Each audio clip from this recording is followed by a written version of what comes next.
சென்ற வகுப்பு அந்த நூல் மரபு முடிந்து மொழி மரபு தொடங்கி தொல்காப்பியத்தில் 50வது நூற்றா வரையில் நாம் பார்த்திருக்கிறோம். தொல்காப்பியம் படிக்கிறேன் என்று சொல்லுவதே இலக்கணத்தை முறையாக கற்கிறோம் என்பதற்கு ஒரு அடையாளம். இப்ப 2 நூல்களை பற்றி மட்டும் நான் சொல்றேன், அத நீங்க நன்றாக குறித்துக் கொள்ளுங்கள். இந்த 2 நூல்களை வாங்கி படிச்சு பாருங்க. ஒன்று எழுத்ததிகாரத்தை பற்றியது, அடுத்தது 2வது சொல்லதிகாரத்தை பற்றியது. இது யாரும் இந்த 2 நூல்களை சொல்லுவதில்லை. ஏனென்றால் அந்த 2 நூல் கிடைக்காமல் இருந்தது. அப்புறம் நான் மிகவும் வற்புறுத்தி தமிழ்நாட்டுல மறு அச்சு கொண்டு இருக்கிறாங்க. 50 ரூபாய் விலையில, அதாவது $1 கூட இல்லை, அந்த அளவுக்கு அதை பதிப்பிச்சிருக்கிறாங்க. அந்த நூல்களுடைய பெயர்களை பாருங்க. இதை படிப்பதற்கு நீங்கள் பயப்படாதீர்கள். எழுதிட்டீங்களா? நீங்க சொல்லிருங்க.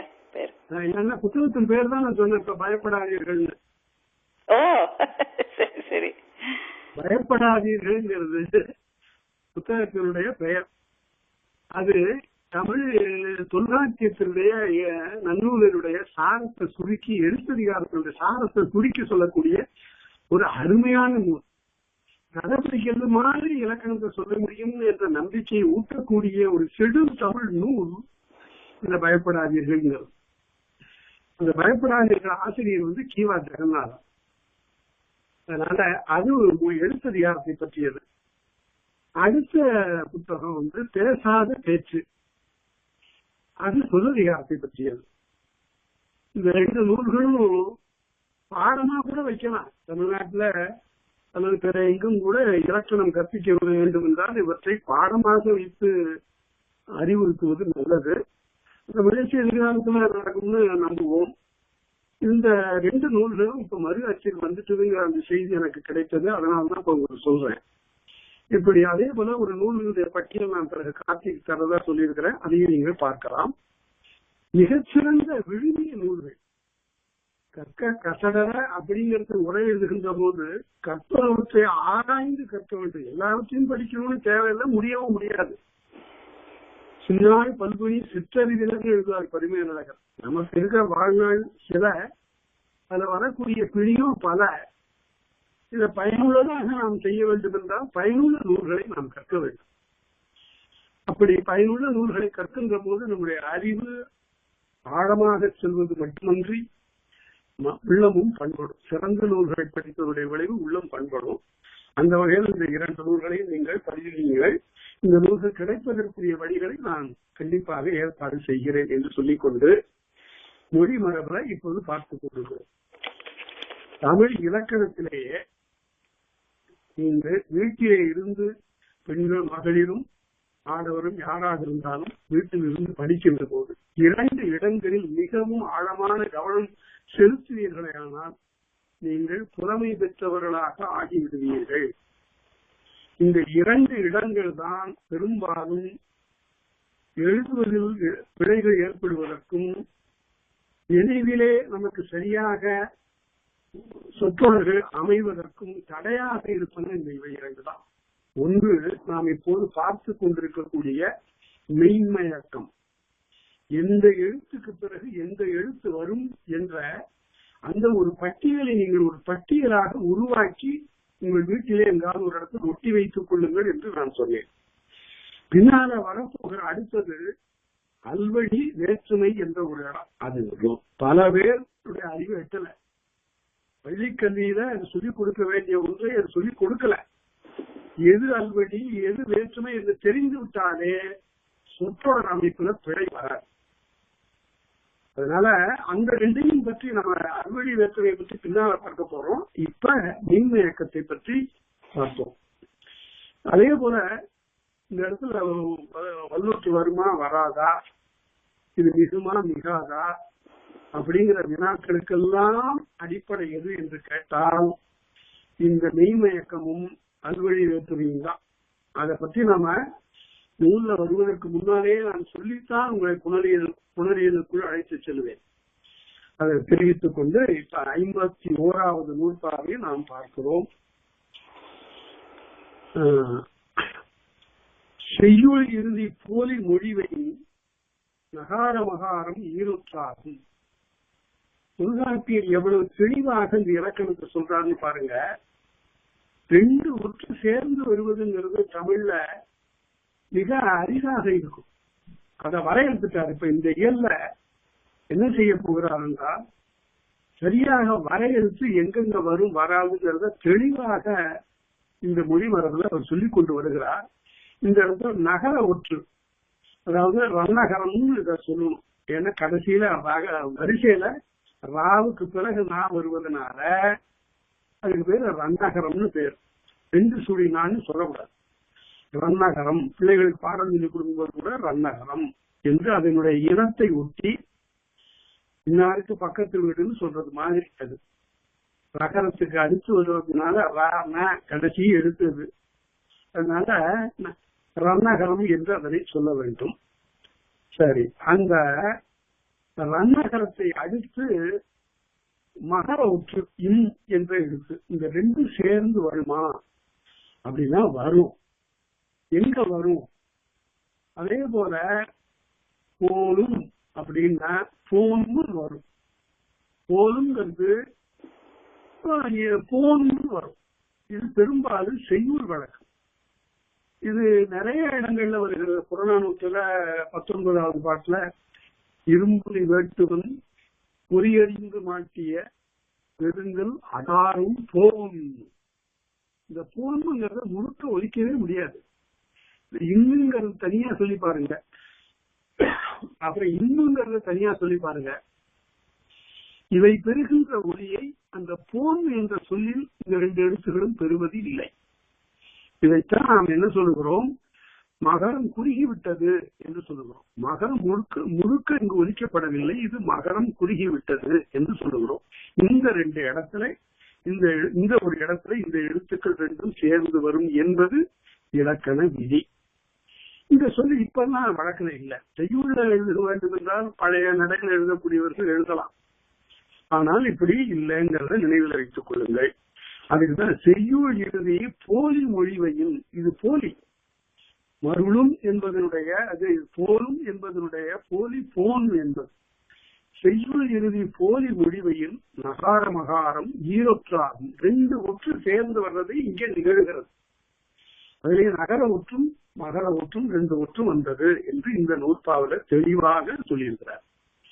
அடுத்தது அப்படி வரும்போது என்ன ஆகுங்கிறத கூட தெளிவா சொல்றார். நகாரை முன் மகாரம் குறுகும், அது முழுக்க ஒலிக்காது. அந்த இன்னும் முழுக்க ஒலிக்காது. இந்த எழுத்தெல்லாம் பார்த்தா ஒரே வகையாக ஒரே மாதிரியாக நாம் நினைத்து விடக்கூடாது. கடைக்கு புரியாதா அப்படின்னு கேட்டா ஒருத்தன் விடை நான் கடைக்கு போகிறேன் என்று சொல்ல வேண்டியதில்லை. இலக்கணமே அது சொல்லுகிறது. நான் கடைக்கு போகிறேன், கடைக்கு போகிறாயா என்று கேட்கும் போது நீ என்பது மறைந்திருக்கிறது. நீ கடைக்கு போகிறாயா, அதுக்கு மேல விடை சொல்லுகிற போது நான்கிறது வெளிப்பட வேண்டியதில்லை. நான் கடைக்கு போகிறேன்னு சொல்ல வேண்டியதில்லை. அதுக்கு பேரு தோன்றாய் எழுவாய்னு பேரு. எழுவாய் தோன்றவில்லை, மறைந்திருக்கிறது என்று பொருள். அப்புறம் பெரும்பாலும் பல இந்த மேடையில செய்யக்கூடிய ஒரு தவறை உங்களுக்கு சொல்றேன். மேடையில் ஒருத்தர் இருக்காரு, ஐயா அவர்கள் தான் என்னுடைய கல்விக்கு தோன்றா துணையாக இருந்தார். இன்னொருத்தர் பேசுறாரு. தோன்றா துணைன்னா கண்ணுக்கு தெரியக்கூடாது. அவர் மேடையிலே உட்கார்ந்து இருக்கிறாரு, அவரை போய் தோன்றா துணைன்னா அதனால அது பிழை. தோன்றா துணைன்னா இறைவன் எனக்கு தோன்றா துணையாக இருந்து எல்லாவற்றையும் செய்தான்.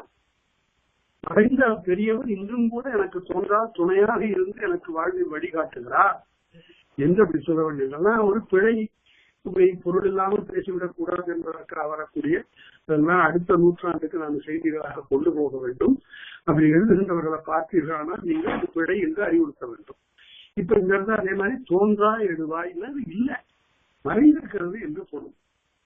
தோன்றா எழுவாய்னா நீ கடைக்கு போகிறாயா என்று கேட்காமல் கடைக்கு போகிறாயா என்றால் கடைக்கு போகிறேன் என்று அவன் சொல்ல வேண்டியதில்லை. அது கூட சொல்ல வேண்டியதில்லை. எப்படி சொல்லலாம்? உம்முங்கிறான். அந்த உம்முன்னாலே என்ன பொருள் என்றால் நான் கடைக்கு போகிறேன் என்று பொருள். ஒரு வாக்கியத்தை ஒரு சிமிழுக்குள்ளார அடக்கி அடிச்சுப்பார். உம்முங்கிற சிமிழுக்குள்ளார அடக்கியாச்சு. இந்த என்பது என்ன அப்படின்னு கேட்டா இடைச்சொல். இந்த இடைச்சொல் எத்தனையோ பொருள்களை தரும். நான் போனேன், நானும் போனேன். சென்ற வகுப்புல கூட சொன்னேன், இளங்கோவடிகள் சொல்றாரு, யானும் சென்றேன் என் எதிரெழுந்து தேவந்தி இணையில் திகழ்ந்து தோன்றி கண்ணகி இப்படி பேசினா அப்படின்னு சொல்றாரு.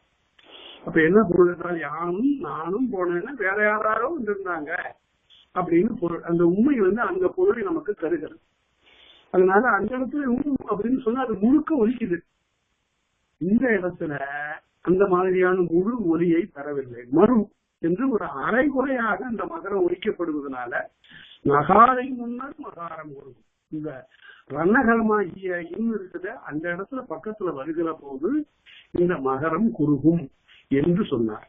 அதுதான் பார்த்தோம். இப்ப அடுத்தபடி மொழிப்படுத்தி இசைப்பினும் தெரிந்து வேறு இசைப்பினும் எழுத்தியல் பிரியா என்பனார் புலவர். அப்படின்னா எழுத்துக்களை கூட்டி படித்தாலே சொல் வந்துடும். அதுதான் தமிழ். எந்த ஒரு எழுத்தும் ஒலி பெறாமல் இருப்பதில்லை. மொழிப்படுத்தி இசைப்பினும் தெரிந்து வேறு இசைப்பினும் ஒரு சொல்லுக்குள்ளார கொண்டு வந்து நிறுத்தி ஒலித்தாலும் அதற்கு தனித்தனியாக ஒவ்வொரு எழுத்தாக சொன்னாலும் எழுத்தியல் பிரியா, எழுத்து நிலை மாறாது. எப்படி அப்படின்னா, வாழ்க்கைன்னு ஒரு சொல்லு வச்சுங்க. வா எழு கை சொன்னா வாழ்க்கை, அவ்வளவுதான். இதை ஏன் சொல்லணும்னு கேட்டா, பிற மொழிகள்ல சில இடங்கள்ல ஒலிக்கப்படாத எழுத்துகள் உண்டு சொல்ல. ஆங்கிலத்துல பாத்தீங்கன்னா சைக்காலஜி இருக்கு, அந்த பி அங்க ஓசைப்படாது, அது சேர்த்து படிக்க முடியாது. ஆனா எழுதும் போது எழுதணும். அவர்களுக்கு சரியான ஒலிப்பு முறை அவர்னு தான் சொல்லணும். ஏன் ஹிஸ்ட் போட்டான் அப்படின்னா, ஓயூஆர் அவர்களுக்கு வேற பொருள் இருக்கிறதுனால வரி வடிவத்துல HOUR போட்டுட்டு ஒலிக்கும் போது அவர் தான். அதுபோல ஒரு நிலை இங்க இல்லை. எழுத்தை ஒலித்தால், எழுத்தை கூட்டி ஒலித்தால் சொல் பிறந்துவிடும். மொழிப்படுத்தி இசைத்தாலும் அது தனித்தனியாக சொன்னாலும் எழுத்து தன்னுடைய நிலையில் மாறாது என்று புலவர் கூறுவர். அப்ப என்ன பொருள்னா, தொல்காப்பியர் தானே நான் சொல்றேன் இலக்கணம்னு சொல்லல. காலகாலமாக எத்தனையோ 100 ஆண்டுகளாக வரக்கூடிய ஒரு மொழி மரபு இது என்று சொல்லுகிறாருங்க அப்படின்னு பார்க்கணும். அதனால எழுத்தியல் தெரியா என்பனார் புலவர். அடுத்தது இப்ப ஆங்கிலத்துல பாத்தீங்கன்னா FUTURE இருக்கு. அதை எப்படி சொல்லுவீங்க? ஃபியூச்சர் சொல்லுவோம். ஃபியூச்சர் அப்படின்னு சொல்லணும். அடுத்தது FUSS அப்படின்னு சொன்னீங்கன்னா ஃபர்ஸ்ட்னு சொல்லுவோம். அங்க எழுத்தினுடைய ஒலி வேறாகவும் சொல்லுல வருகிற போது புறப்படுகிற போது ஒலி வேறாகவும் இருக்கிறது. அது போன்று ஒரு நிலை தமிழில் இல்லை. ஆனால் விதிவிலக்கு இருக்கு. ரொம்ப குறைவாக ஒரு விதிவிலக்கு இருக்கு. எப்படின்னு கேட்டா, அடுத்த நூற்றால அகர இகரம் ஐகாரமாகும். ஆங்கிறத நீங்க போட்டா ஆயின்னு சொல்லக்கூடாது. அகர இகரம் ஐகாரமாகும் அப்படின்னா ஆ போட்டு ஈ போட்டு அப்படி வருகிற போதெல்லாம் வரும்போது பாத்தீங்கன்னா, இப்ப வைரம் இருக்கு. வைரம் அப்படின்னா அந்த வைரம் அப்படின்னு வரும், வந்துடும் தானாகவே. ஐ பெற்றுவிடும். அதே போல அகரம் உகரம் அவுகாரமாகும். அகரமும் உகரமும் அவுகாரமாயிடும். இதெல்லாம் மிக அரிதாக நிகழக்கூடியது. 3 இடங்கள்ல அது மாதிரி நடக்குது. ஒன்று அகர இகரம் ஐகாரமாகும். இந்த 2 எழுத்து சேர்ந்து ஐகாரமாயிடும். அகர உகரம் அவுகாரமாகும். அவ்வை அப்படின்னு வரும்போது அவ்வுன்னு ஆயிடும். அவ்வை அவுங்கிற எழுத்து வந்துடும். அதே போல ஐங்கிறது அகரத்து இன்பம் எகர புள்ளியும் ஐயன் நெடுஞ்சினை மெய்வர தோன்றும். அகரத்து பிறகு ஆ என்ற எழுத்துக்கு பின்னால் வரக்கூடிய எகர புள்ளி ஈ என்ற மெய்யெழுத்து வந்தால் ஐயம் அப்படிங்கிறது நெடில் ஆயிடும். ஐ நெடில் போட்டு யாயும் ஐயம், ஐயம் விட்டு உன். இதுதான் இப்படித்தான் எழுதணும். ஆனா சில பேர் ஐயம்னு எழுதுவாங்க. ஆ யாயும் ஐயம், ஆ யாகிற ஐயர் அப்படின்னு எழுதுனா என்ன சிக்கல் வருகிறது என்றால், பனைன்னு இருக்கு, வினைன்னு இருக்கு. இதை எப்படி எழுதுறது? இப்படி எல்லாம் எழுத்து மாற்றி எழுதக்கூடிய முறையில அந்த சொற்களை எழுதிட முடியாது. வினை அப்படிங்கிறதுக்கு வி நெய் தான் போடணும். அங்க அந்த இடத்துல இல்ல இது மாதிரி எடுத்து மாறும், அதனால டி நான் போட்டு யகர ஒற்று போடுறது வினை.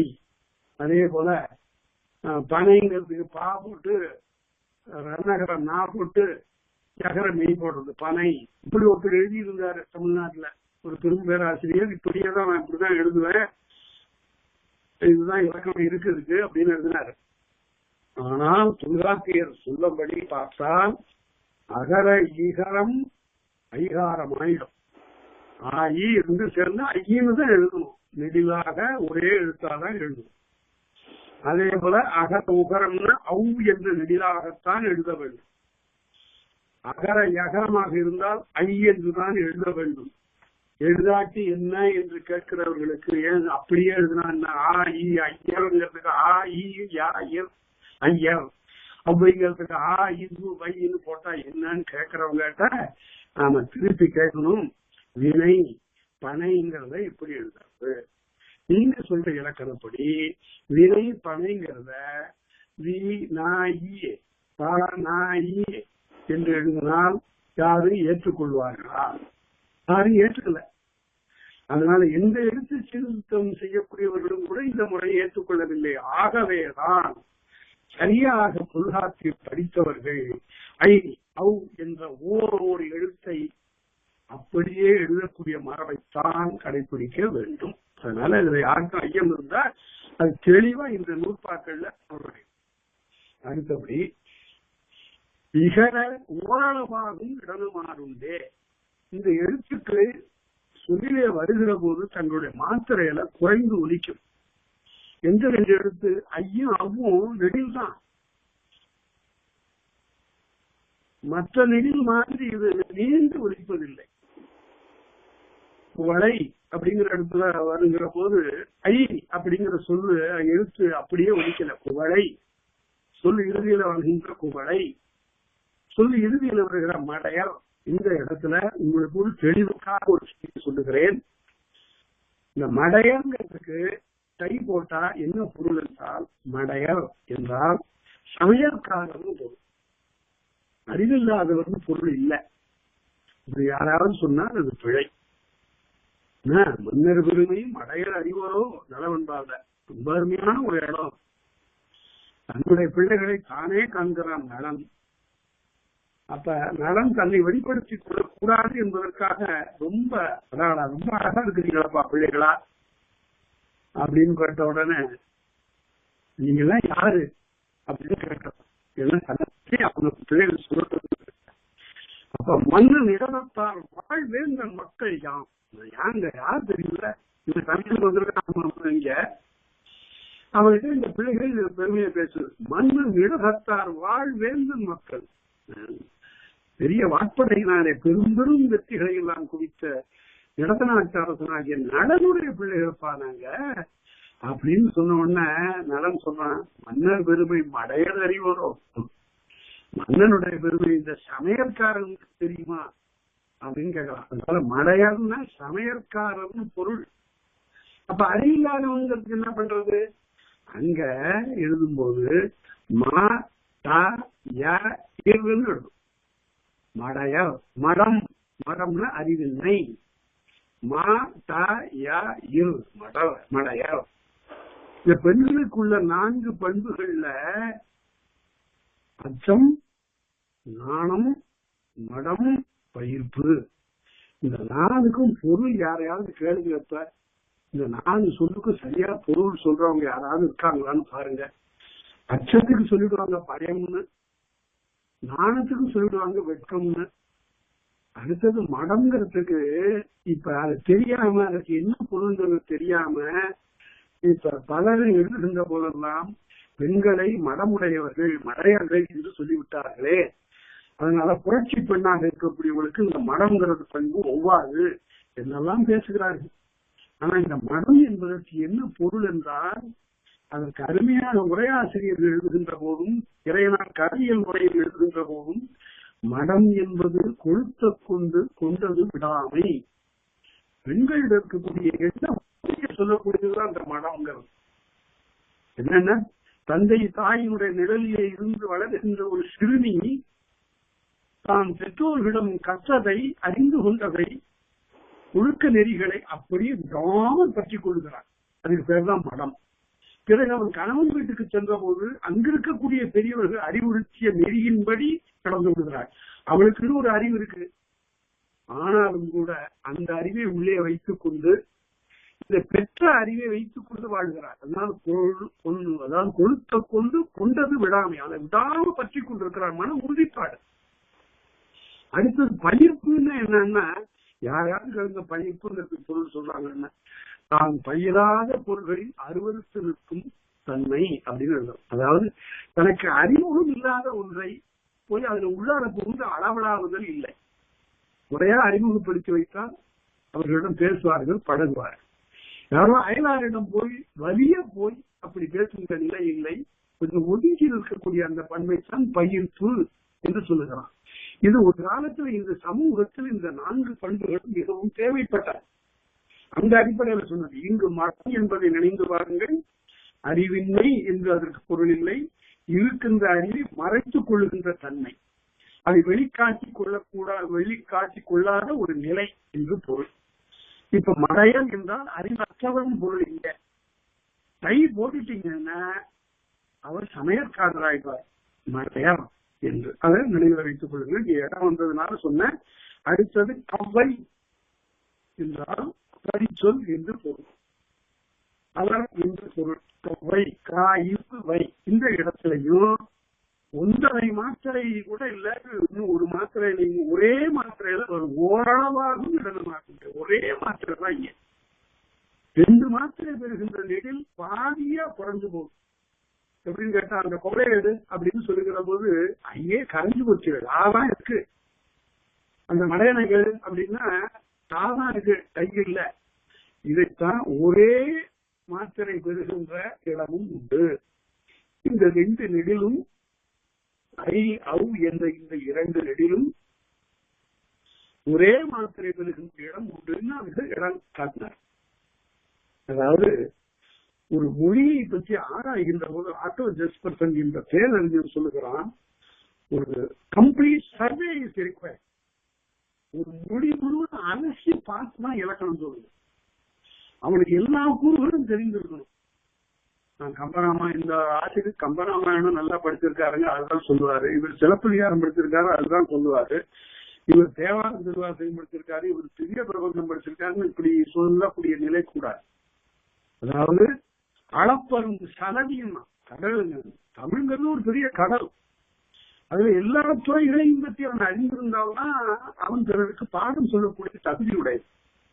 அவன் எந்த அறியும் கேட்டாலும் சொல்வதற்குரிய தகுதி இருக்கணும். இல்லாட்டா அவன் போய் படிக்கணும், அப்போதும் அவன் மாணவன் தான். அதனால அந்த நிலையில் இருந்து பார்க்கணும். பார்த்தா இவர் என்ன செய்கிறார் என்றால், தொல்காப்பியர் இத்தனை சொற்கள் தான் இருக்கு, இது குறித்து வருகின்றன என்று இப்ப சொல்ல போற. இந்த எழுத்துல இந்த 2 சொல்றாங்க, இந்த எழுத்துல இந்த ஒரு சொல்றாங்க. இந்த மாதிரியான ஒரு வரையறையை நீங்க எந்த இலக்கண மொழியிலும் பார்க்க முடியாது. இது ஒரு அருமை, மிக அரிய செயல். ஏன்னா மொழித்திறன் முட்டறுத்தல்னு சொல்லுவான். மொழியில அவ்வளவு ஆராய்ந்த பகுதி பெற்றிருந்தால்தான் நாம் அந்த பயிற்சியை பெற முடியும். ஒரு சாத்தனார் இருக்கிறார, குலவாணியன் சீர்த்தலை சாத்தனார். அது சீர்த்தலைங்கிறது ஊரு, சீர்த்தலையில சொல்லி சாத்தனார்னு பொருள். அது அந்த ஊர் இருக்கு. அந்த கூலவாணிங்கிறது காரியங்களை வணிகம் செய்தவர். கூலவாணியன் சீர்த்தலை சாத்தனார். சாத்தனார் மணிமேகலை எழுதினார். அது மட்டுமா செய்தார் அவரு? இளங்கோவடிகள் இந்த கதையை கேட்ட உடனே, கண்ணகியினுடைய கதையை கேட்ட உடனே சாத்தனார் சொன்னார், இந்த முடிகள் வேந்தர் 3 முடியது அடிகள் நீரே அருளுக. 3 வேந்தர்களை பற்றிய கதையா இருக்குது. 3 வேந்தர்கள் இதுல சம்பந்தப்பட்டிருக்காங்க.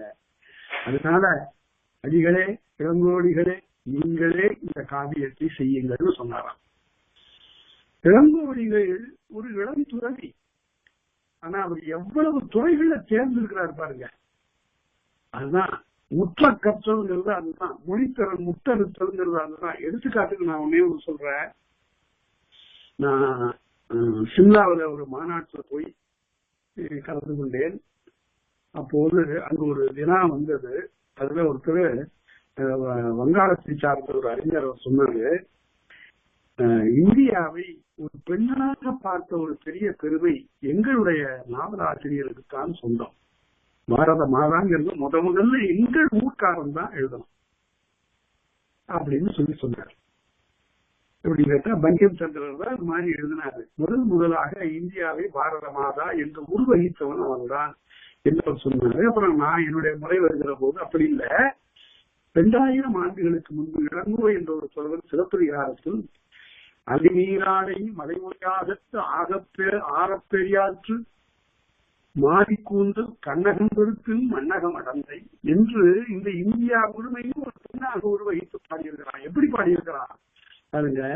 ஆரப்பெரியாற்று மாறி கூந்தல், அந்த மழைமேகத்தை அப்படியே இறைநிலையில் கூடிய மழைமேகத்தை கூந்தலாக பெற்றவள், மார்பிலை அப்படியே ஆறுகளையும் உத்தாரங்களாக தொங்க விட்டிருப்பவள் என்று சொல்லுகிறான் பாருங்கள். அப்படின்னு சொன்னா உங்களுக்கு பெரிய வியப்பு. 2000 ஆண்டுகளுக்கு முன்பு அப்படி பாடியிருக்கிறாரு, பெண்ணாக உருவகிச்சிருக்கிறார் இந்தியாவை, இது என்ன புதுமை என்று சொன்னாரு. அதனால அவ்வளவு பெரிய பாவலம், அதுல ஏராளமான பொருள்கள் இருக்கிற காலப்போக்கில் நான் உங்களுக்கு சில இடங்களை சொல்றேன், கேட்டீர்களானால் அப்படியே வியந்து மருந்து போயிடும். அவ்வளவு சிறந்த இடங்கள் சிலப்பதிகாரத்துல சொல்லப்படாமல் எழுதப்படாமல் விரிவாக பேசப்படாமல் இருக்கின்றன. அந்த பகுதிகளை எல்லாம் தொல்காப்பியம் படிக்கும் போது அவற்றையெல்லாம் நம்ம இலக்கியமா பார்க்கணும், அங்க பார்க்கணும், அதை பார்ப்போம். ஆகவே இப்ப எழுத்துக்கள் ஒன்று அடுத்து வருவதனை பற்றி சொல்லிக் கொண்டு வருகிறார். அப்படி சொல்லி வருகின்ற போது சில இடங்களில் முழு மாத்திரை பெறுவதில்லை என்பதனை காட்டினார். அடுத்தது ஒரு ரேர் காம்பினேஷன், ஒரு அரிதான ஒரு சேர்க்கையை சொல்லுகிறார். இகர யகரம் இறுதி விரவும். அதாவது நாயின்னு ஒரு சொல்லு இருக்கு. இப்ப நாயின்னு நம்ம சொல்றோம். ஏன் நாயின்னு சொல்றோம் கேட்டா, பழைய காலத்துல அது நாயி என்று எழுதப்பட்டது உண்டு. நா என்ற நெகிழுக்கு பக்கத்தில் ஈ என்ற உயிரெழுத்து நாயி, அதுதான் நாயின்னு ஆச்சு என்று ஒரு செய்தி. நாயின்னு ஏன் அதுக்கு பேரு நாயின்னு பேரு அப்படின்னா, நாயின்னு அது சொல்லக்கூடாது, அது நாய் அப்படின்னு சொல்லணும். அதோடைய சொல்றது நாய் அப்படின்னா நாக்கு உடைய, நாக்க வெளியில தொங்க போட்டுட்டதுனால மருந்து நாயினாவின் பெருந்தது சீரடி அப்படின்னு பொருளாதாரப்படையில பேசுவார் முடக்காம கன்னியார். அதனால ஓடி இழைத்த நாடினது நாப்போதும் பாதத்தை உடைய விரலி என்று அதற்கு பொருள் எழுதுவார் நச்சினார்கிரியர். அதனால அப்படிப்பட்ட ஒரு நிலையில இருந்து பார்க்கும்போது நாயி என்ற அந்த சொல் நாய். அதனால இகர யகரம் இறுதி வரும் ரெண்டு சரிதான், பிழை இல்லை.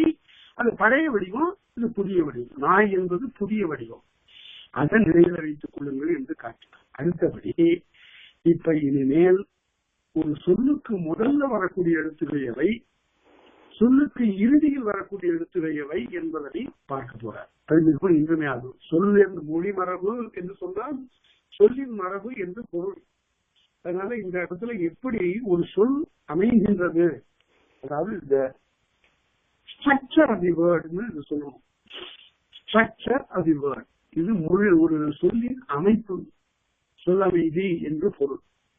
அது எப்படி இருக்கும்? 12 உயிரும் மொழி முதலாகும். 12 உயிரெழுத்துகளும் ஒரு சொல்லுக்கு முதல்ல வரும். அதற்கு எடுத்துக்காட்டுகள் நீங்க பார்க்கலாம். அணி அணி அப்படின்னு ஒரு இடத்துல ஆ மொழி முதலாச்சு. ஆடை, இப்படித்தானே நம்ம சொல்லிக் கொடுக்கணும். நம்ம என்ன சொல்லிக் கொடுக்கலாம் பிள்ளைகளுக்கு பள்ளிக்கூடத்துல? நீங்க பாடம் சொல்லிக் கொடுப்பீர்களானால் உயிரெழுத்துக்களை பற்றி சொல்லிக் கொடுக்கணும்னா என்ன சொல்லிக் கொடுப்பீர்கள்? கண்ணுக்கு தெரிந்த ஒரு பொருள் எதுவோ அதைத்தானே சொல்லிக் கொடுக்க வேண்டும். அணி அப்படின்னு போட்டு ஒரு சங்கிலியை காட்டலாம், ஒரு வளையலை காட்டலாம், அல்லது வேற அணில் அப்படின்னு போட்டு ஒரு சிறிய மூழ்கு செல்லக்கூடிய ஒரு உயிரியை காட்டலாம். ஆடை என்று காட்டி ஒரு சட்டையை காட்டலாம், அல்லது ஒரு பெண் அணிந்து கொள்ளக்கூடிய கீழாடையை காட்டலாம். இதுதானே முறை, இப்படித்தானே நாம் செய்து கொண்டிருந்தோம், இதுதானே நம்முடைய மரபு. காலங்காலமாக பள்ளிக்கூடத்திலே பிள்ளைகளுக்கு இப்படித்தானே நாம் சொல்லிக் கொடுத்திருந்தோம். இப்ப என்ன ஆயிடுச்சுன்னு கேட்டா, செய்தித்தாள பார்த்திருப்பீர்கள், அகத்தியல் பாடத்துல உடனே அகத்தியர் பணம் கமண்டலத்தோட நிக்கிறார். அதே போல எல்லாவற்றுக்கும் அதே மாதிரி புராணங்கள்ல வரக்கூடிய பெயர்களை கொடுத்துட்டாங்க. இப்ப கடும் கண்டனம் எழுந்த பிறகு இப்ப கல்வி அமைச்சர் சொல்றாரு அடுத்த ஆண்டு நீக்கிடுவாங்க அப்படிங்கிறார். அதனால மொழி என்பது நம்முடைய பண்பாடு கழிவு, பண்பாட்டை காட்ட வந்தது. அதனால யாராக இருந்தாலும் எடுத்துக்காட்டு பிள்ளைகளுக்கு சொல்லிக் கொடுக்கிற போது நம்முடைய வாழ்க்கையில் நம்முடைய தமிழ் நெறியில் பழகிய சொற்களை காட்ட வேண்டும். எடுத்துக்காட்டுங்கிறது எப்படி இருக்கணும்? அவ்வளவு சரியா இருக்கும். ஓமையின் மேற்றே உயர்ந்ததன் மேற்றே உள்ளுங்கிறாலின்னா உயர்ந்த பொருள்களை சொல்லணும். அங்க பேராசிரியர் உரை எழுதுகிற போது சொல்லுவா, காக்கை சிறகுன்னு கருமயிர்னு சொல்லாத, காக்கை சிறகு மாதிரி இருக்கு கரிய மயிர்னு சொல்ல முடியாது, மயில் தோகை போல நெடுங்குந்துன்னு சொல்லுங்க. அதனால உயர்ந்த பொருட்களை சொல்ல வேண்டும். அதனால அப்படி நாம பார்க்கணும். சில நெறிகளிலே நாம் பிறந்து விடக்கூடாது. ஏதோ புத்தகத்துல போட்டிருக்க வந்திருக்குல்ல சொன்னான்னு விடக்கூடாது. அகத்தியர்னா யார் பார்த்தாங்க இந்த பிள்ளைகளுக்கு? அதையா நாம் முதலிலே சொல்லிக் கொடுப்பது. பின்னாடி அகத்தியரை பற்றி பின்னால படிக்கணும். ஆனால் முதல்ல அரும்புகின்ற காலத்திலேயே அவற்றுடைய நெஞ்சிலே அறிவுக்கு ஒவ்வாத அல்லது கண்காணாத பல செய்திகளை, புலங்களுக்கு எட்டாத செய்திகளை எல்லாம் கற்பிப்பது என்பது பௌராணிக தன்மைன்னு சொல்வார் திருவிக்கா. புராணம் எழுதியது அந்த நெறி கரியத்தக்கது என்பது பொருள். அப்ப 12 உயிரும் மொழி முதலாகும். நீங்க எழுதி பாருங்க, வீட்டுல 12 உயிரெழுத்துகளுக்கு தமிழ் எழுதிய பெயர்களை எழுதுங்க. அணி, ஆடை, இலை, இலைன்னு போடுவாங்க. அது பண்பாட்டை குறிக்கிறது. இலைங்கிறது வாழை இலை அப்படின்னா, அதாவது ஒரு முறை நீங்க எல்லாம் இப்ப ஓரளவு வயது வந்திருப்பீங்க. பல பேர் 40-45 கூட தாண்டி இருக்கலாம். இந்த நேரத்துல படிக்கக்கூடிய படிப்பு ரொம்ப உயர்ந்த படிப்பு. தமிழ்நாட்டுல வைமு கோதநாயகின்னு ஒரு அம்மா இருந்தாங்க. 30 வயசுல எழுதுறது படிக்கவே தெரியாது, எழுத்தே தெரியாது. அந்த அம்மா என்ன பண்ணாங்க, அதுக்கு பிறகு கேட்டு கேட்டு படிச்சு தானே எழுதி எழுத்தெல்லாம் படிச்சு, எழுத்து கூட்டி படிச்சு, மொழியெல்லாம் பயின்று நூல்கள் எல்லாம் படிச்சு, அதற்கு பிறகு அவர்கள் தன்னுடைய வாழ்நாளில் எழுதிய நாவல்கள் 150க்கு மேல 150 நாவல்களுக்கு மேல எழுதினாங்க. அவர்கள் பாடும்போது கேட்ட பாரதியார் அருமையாக பாடுகிறீர்கள், என்னுடைய பாட்டை இன்று வியந்து பாராட்டினார். அதனால எப்ப வேணாலும் படிக்கலாம். அதுக்கெல்லாம் கல்வி கற்பதற்கு ஒன்றும் வயதெல்லாம் தடையில்லை. ஓய்ந்த நேரத்துல வீட்டுல மற்ற செயல்கள் செய்கின்ற போது, வீட்டு கடமைகளை எல்லாம் செய்கின்ற இடைவெளியில எப்பயாவது சில பணிகள் அதற்கென்று எப்ப இயலுதோ அப்ப படிக்கலாம். அதனால இப்பவும் கூட இலக்கணம் படிக்கிறமே இப்ப வருமா அப்படின்லாம் நினைக்கணும். கல்வி எல்லாருக்கும் எல்லா காலத்தும் வரும். அதனால படிக்கலாம். இந்த 12 உயிரெழுத்துகளுக்கும் நீங்கள் எழுத்துக்களை எழுதிப்பாங்க. தூய தமிழ்ல எழுதணும். அது இலை. அதே போல ஒவ்வொன்றுக்கும் பார்த்தீங்கன்னா ஏன்னு போட்டு ஏன்னு எழுதணும். ஏன்னு என்ன வந்தது? உருகின்ற கருவி. ஏற்றம்னு எழுதுங்க. பாடல்களை ஏற்றம்னு சொல்லுவாங்க. ஏற்றம்னு இதுக்கு 2 பொருள் இருக்கு. ஒண்ணு கருவி, இன்னொன்னு உயர்வுன்னு பொருள். இது போன்ற சொற்களை எல்லாம் நாம் பயின்று அல்லது பயிற்றி, நாம் பயின்று பிறருக்கு பயிற்றி வர வேண்டும். அதுதான் கல்வி. அடுத்தது 12 உயிர்களும். இந்த 12ங்கிறத பிழையில்லாம எழுதணும்னு நான் திரும்ப திரும்ப சொல்றேன். இந்த இலக்கணம் மட்டும் எப்படி ஒரு முறை சொன்னா போல, அடுத்தடுத்து வருகின்ற இடத்துல சொன்னாதான் மனதில பதியாதுக்கா. 12 வண்ணகரம் போட்டு நீ அப்படின்னு எழுதுவோம். அடுத்தது உயிர்மை, அதாவது உயிரெழுத்து 12ம் ஒரு சொல்லுக்கு முதலாகும் என்று சொன்ன தொல்காப்பியன் உயிர்மை அல்லன மொழி முதலாக. உயிர்மை அல்லாத எழுத்துகள் இங்கேதான் ரொம்ப கவனமா பார்க்கணும். 12 உயிரெழுத்துகள் மொழி முதலாகும் சொன்னவன் அடுத்தது என்ன சொல்லணும்னா, இக்கு, இச்சு, இட்டு என்ற மெய்யெழுத்துகள் மொழி முதலாகான்னு சொல்லணும். அப்படி சொல்லாம உயிர்மை அல்லன மொழி முதலாகான்னு சொல்றது எதற்காக கேட்டா, இந்த உயிரெழுத்து மெய்யெழுத்தோடு சேர்ந்தா சொல்லுக்கு முதல்ல வரும். சேராட்சி மெய்யெழுத்து தனியா இருந்தா வராதுங்கிறது அந்த நூற்பாருடைய உள்ளுரை. தனி மெய்கள் வரமாட்டா, தனி மெய்கள் வாரா. இந்த வாரா போகான்னு எழுதுறது கடினமா இருந்தா எப்படி எழுதலாங்கிறதுக்கு நன்னூல் ஆசிரியர் சொல்லி கொடுத்துருக்கிறான்னா, தனிமைகள் வருவது இல்லை, தனிமைகள் அவ்வாறு செல்வது இல்லை, அவை போவது இல்லை இவை வருவது உண்டு அப்படின்னு எழுதி கொள்ளுங்கள் என்று அவன் ஒரு இல்லை உண்டு வேறுங்கிற சொற்களை நமக்கு படைத்து கொடுத்திருக்கிறான். அதை பார்க்கிறோம். இப்ப ஏன் இந்த சொல்லணும் ஆங்கிலத்துல பாத்தீங்கன்னா STRONG ஸ்ட்ராங் அப்படின்னு சொல்றோம். முதல்ல எடுத்த உடனே ஒரு மெய்யெழுத்து வந்துருச்சு, சொல்லுக்கு முதல்ல மெய்யெழுத்து, அப்புறம் T அது ஒரு மெய்யெழுத்து, அப்புறம் R அது ஒரு மெய்யெழுத்து, 3 மெய்யெழுத்து சேர்ந்து வருது. அப்பதான் ஓங்கிற ஒரு உயிர் வருது. அதனால அந்த மாதிரியான ஒரு அமைப்பு தமிழ்ல இல்லை. ரெண்டுமே சேர்ந்து வரும், ஆனா முதல்ல வரவே வராது. சொல்லுக்கு முதல்ல மெய்யெழுத்து வரவே வராது. இப்படி வருதுன்னு சொன்னா ஸ்ட்ராங்கா ஒரு காஃபி போடு அப்படின்னா அந்த ஸ்ட்ராங் இருக்குதுன்னா அது நம்ம சொல் இல்லை. இப்படி முன்னாடி வந்துட்டா அது நம்முடைய சொல் இல்லை என்று நாம் தெரிந்து கொள்ளுங்கள். சரி, அடுத்தது உயிர்மை அல்லது மொழிமுதலாக எந்தெந்த உயிர்மை எழுத்துக்கள் மொழிக்கு முதலாக இந்த பட்டியல் மிக நீட்டி இன்றியமையாது. வேற வேற சொற்கள் வேணா எழுதிக்கலாம், ஆனா இந்த மெய்யெழுத்துக்கள் தான் மொழிக்கு முதல்ல வரும். எடுத்துக்காட்டா பார்ப்போம். கா தா நா பா மா. கொஞ்சம் கூட ஐயத்துக்கு இடம் இல்லாம நீங்க தெரிந்து கொள்ள வேண்டும். கா தா நா பா மா என்னும் 5 எழுத்தும் இந்த 5 எழுத்தும் எல்லா உயிரோடும் செல்லுமாறு முதலே அப்படின்னு சொல்ற இடத்துல கா தா நா பா மா இந்த 5 எழுத்தும் உயிர்மை அல்ல. ஏன்னு கேட்டா எல்லா உயிரோடும் சொல்லியிருக்காரு. அதனால இவையெல்லாம் மெய் எழுத்துகள். இதை எப்படி படிக்கணும் தெரிந்து கொள்ள வேண்டும் என்றால் இக்கு இஸ் இங்கு இப்பு இம்மு என்ற 5 எழுத்தும் எல்லா உயிரோடும் போகும். ஆனா நூற்பாளர் எழுதணுங்கிறதுக்காக தெளிவா எழுதணுங்கிறதுக்காக ஒரு காக்கா நாப்பாமா என்ற 5 எழுத்துகளும் எல்லா உயிரோடும் 12 உயிரோடு சேர்ந்து வரும் அப்படின்னு கட்டினார். இப்ப 12 உயிரோடு சேர்ந்து வருதா இல்லையான்னு பார்ப்போம். கா என்ற ஒரு எழுத்து, இது உயிர்மெய் எழுத்து என்பதை நினைவில வைத்துக் கொள்ளுங்கள். இது இக்கு இல்ல, இது கா. இந்த காலைய இக்கு கூட்டல் ஆ. இந்த கா எப்படி என்னென்ன 12 எழுத்துக்கள் வருதுன்னு பாருங்க. கண், காது, கிளி, கீரி, குடம், கூடு, கெண்டை, கேள்வி, கைகள், கொடை, கோடை, சௌகுதல். இப்படி நான் ஒரு தடவை பாடம் சொன்ன போது அவர் படிச்சுட்டு போய் வீட்டுல போய் ஒருத்தர் என்ன பண்ணாரு, இதை எழுதி பார்த்திருக்கிறாரு. உடனே அவருடைய பேச்சு சொல்லித்தான், பள்ளிக்கூடத்துல நான் தான் இதுதான் படிச்சு வந்துட்டு நீங்களும் இதுதான் படிச்சு வந்தீங்களான்னு. இது இலக்கணத்தினுடைய அடிப்படை. இது எந்த வகுப்புலையும் படிக்கலாம். தொல்காப்பியம் படிக்கும் போது இங்கிருந்துதான் தொடங்கிதான் படிச்சாலும். ஆக 12 எழுத்துகளும் காவல வந்துருச்சு. காவல பாருங்க, தலை, தாடி. தாடி தமிழ் சொல், பழைய இலக்கியங்களே பயிர்கிற சொல்.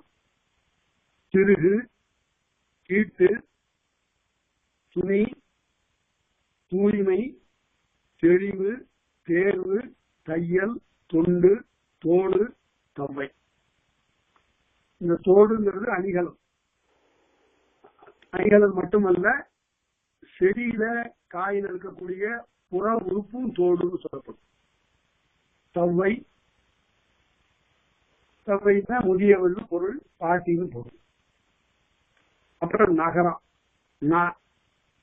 நடவு, நாடு, நிகழ்ச்சி, நீர், நூங்கு, நூல், நெய்தல், நேற்று, நைந்தது, நொய், நோக்கு, நவ்வி.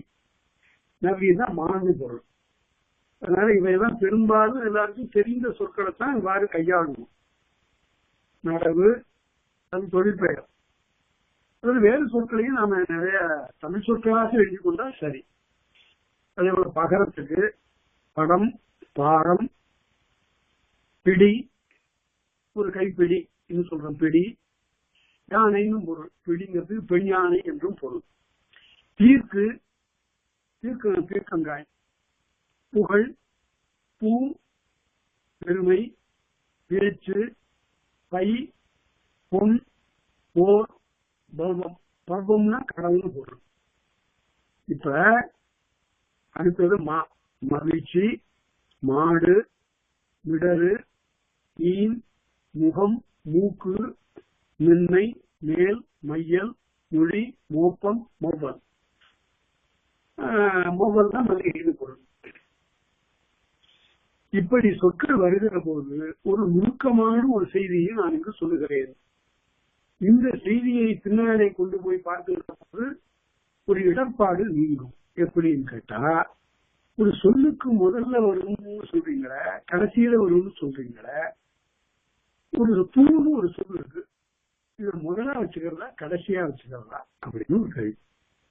சொல்லுக்கு இது முதல்ல வந்துருந்தா கடைசியில வந்துருந்தா அப்படின்னு கேள்வி. இந்த மாதிரியான ஓர் எழுத்து ஒரு மொழியில வருகிற போது அவை சொல்லுக்கு முதலாகவும் கொள்ளப்பெறும், இறுதியாகவும் கொள்ளப்பெறும். இது ஒரு இந்த நாள் எங்கேயும் நூற்பாக சொல்லலையான்னு கேட்கக்கூடாது.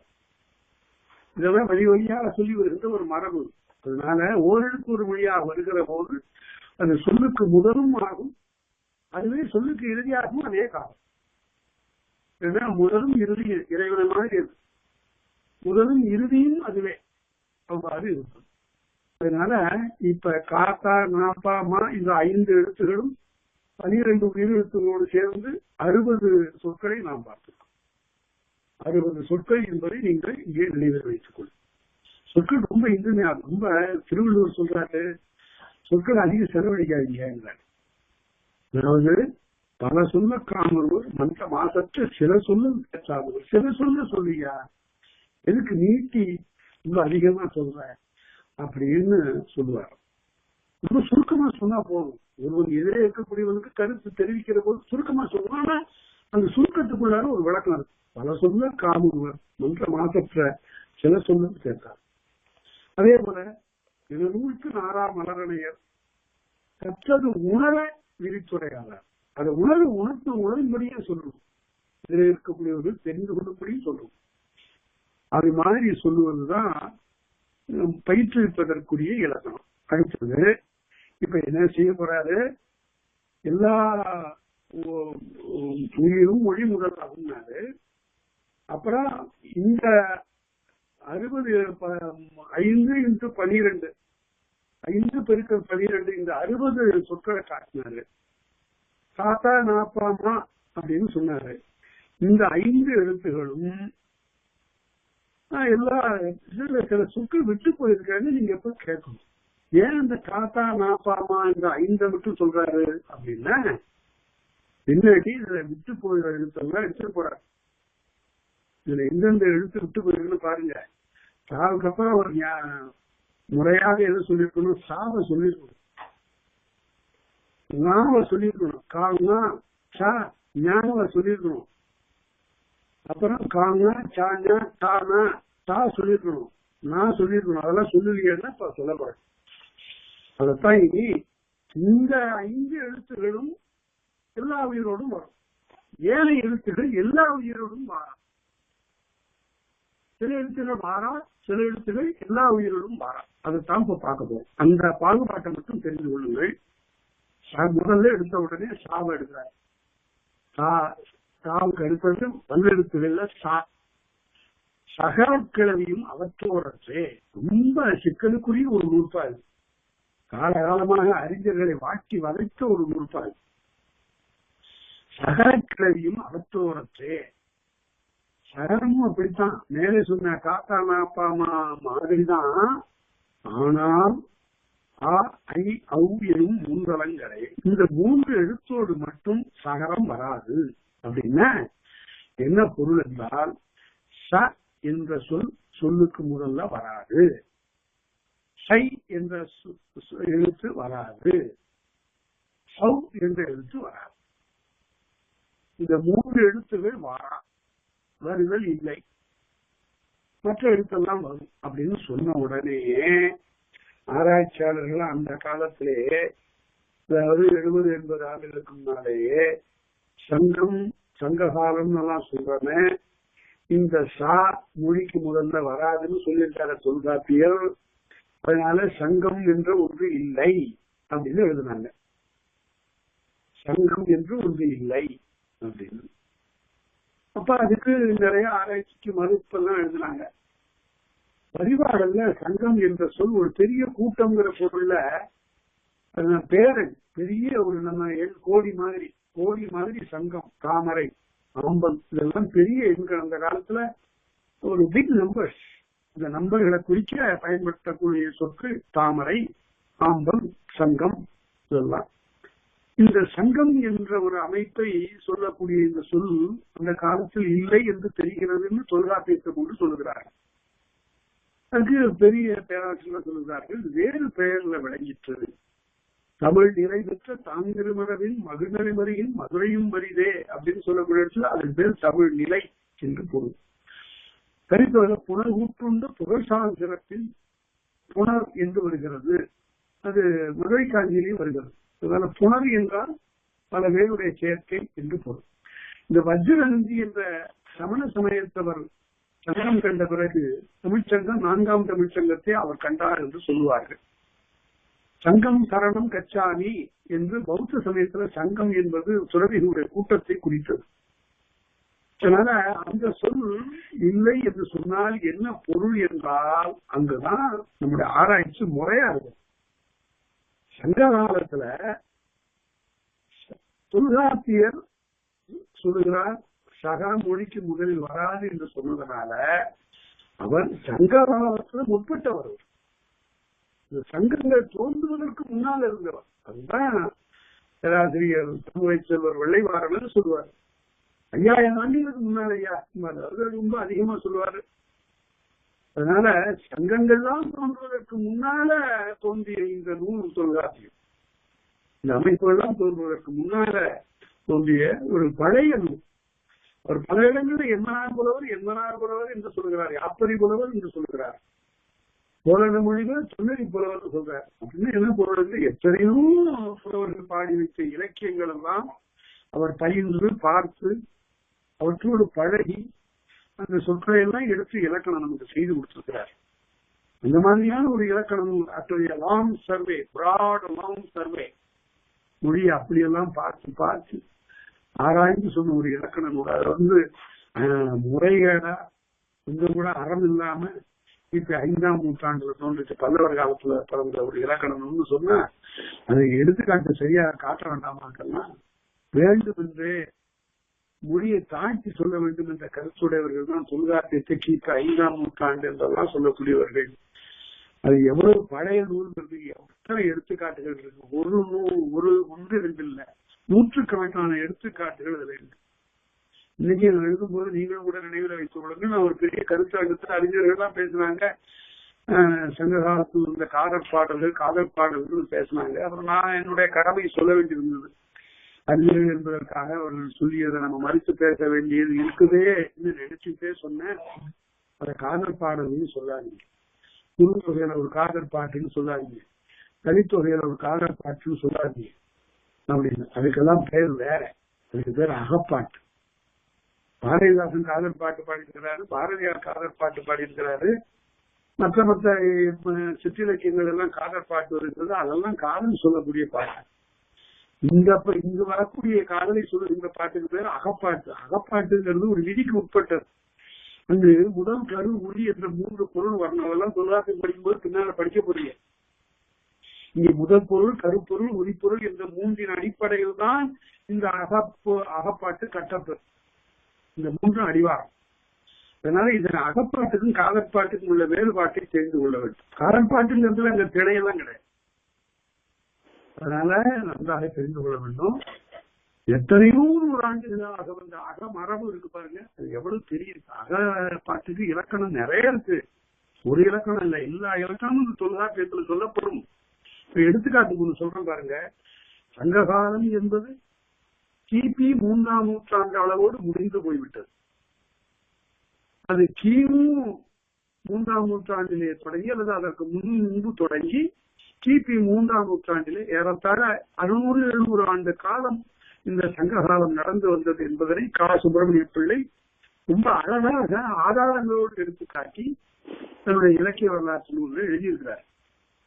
இப்ப மூன்றாம் நூற்றாண்டோடு சங்ககாலம் முடிஞ்சு போச்சுன்னா அதுக்கு பின்னாடி வர்றவங்களுக்கெல்லாம் இந்த சங்க இலக்கியம் யாராவது படிச்சாங்களா? அதை பத்தி எல்லாம்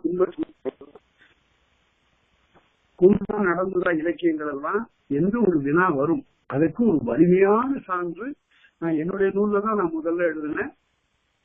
எனக்கு பின்னால பல பேர் அதை எடுத்துக்காட்டு காட்டியிருக்கேன். நான் என்னுடைய பெயரை குறிப்பிட்டு இந்த மாதிரி அவர் சொல்றாரு எழுதியிருக்காங்க. இப்ப ஒரு அரிய எடுத்துக்காட்டு உங்களுக்கு காட்டுறேன், நீங்க நினைச்சு பாருங்க. ஒரு மிக அருமையான ஒரு எடுத்துக்காட்டு. ஏதோ இப்படி வேற வேலை எல்லாமே இதே படிச்சுக்கிட்டு இருந்ததுனால திடீர்னு ஒரு நாள் தோன்றியது.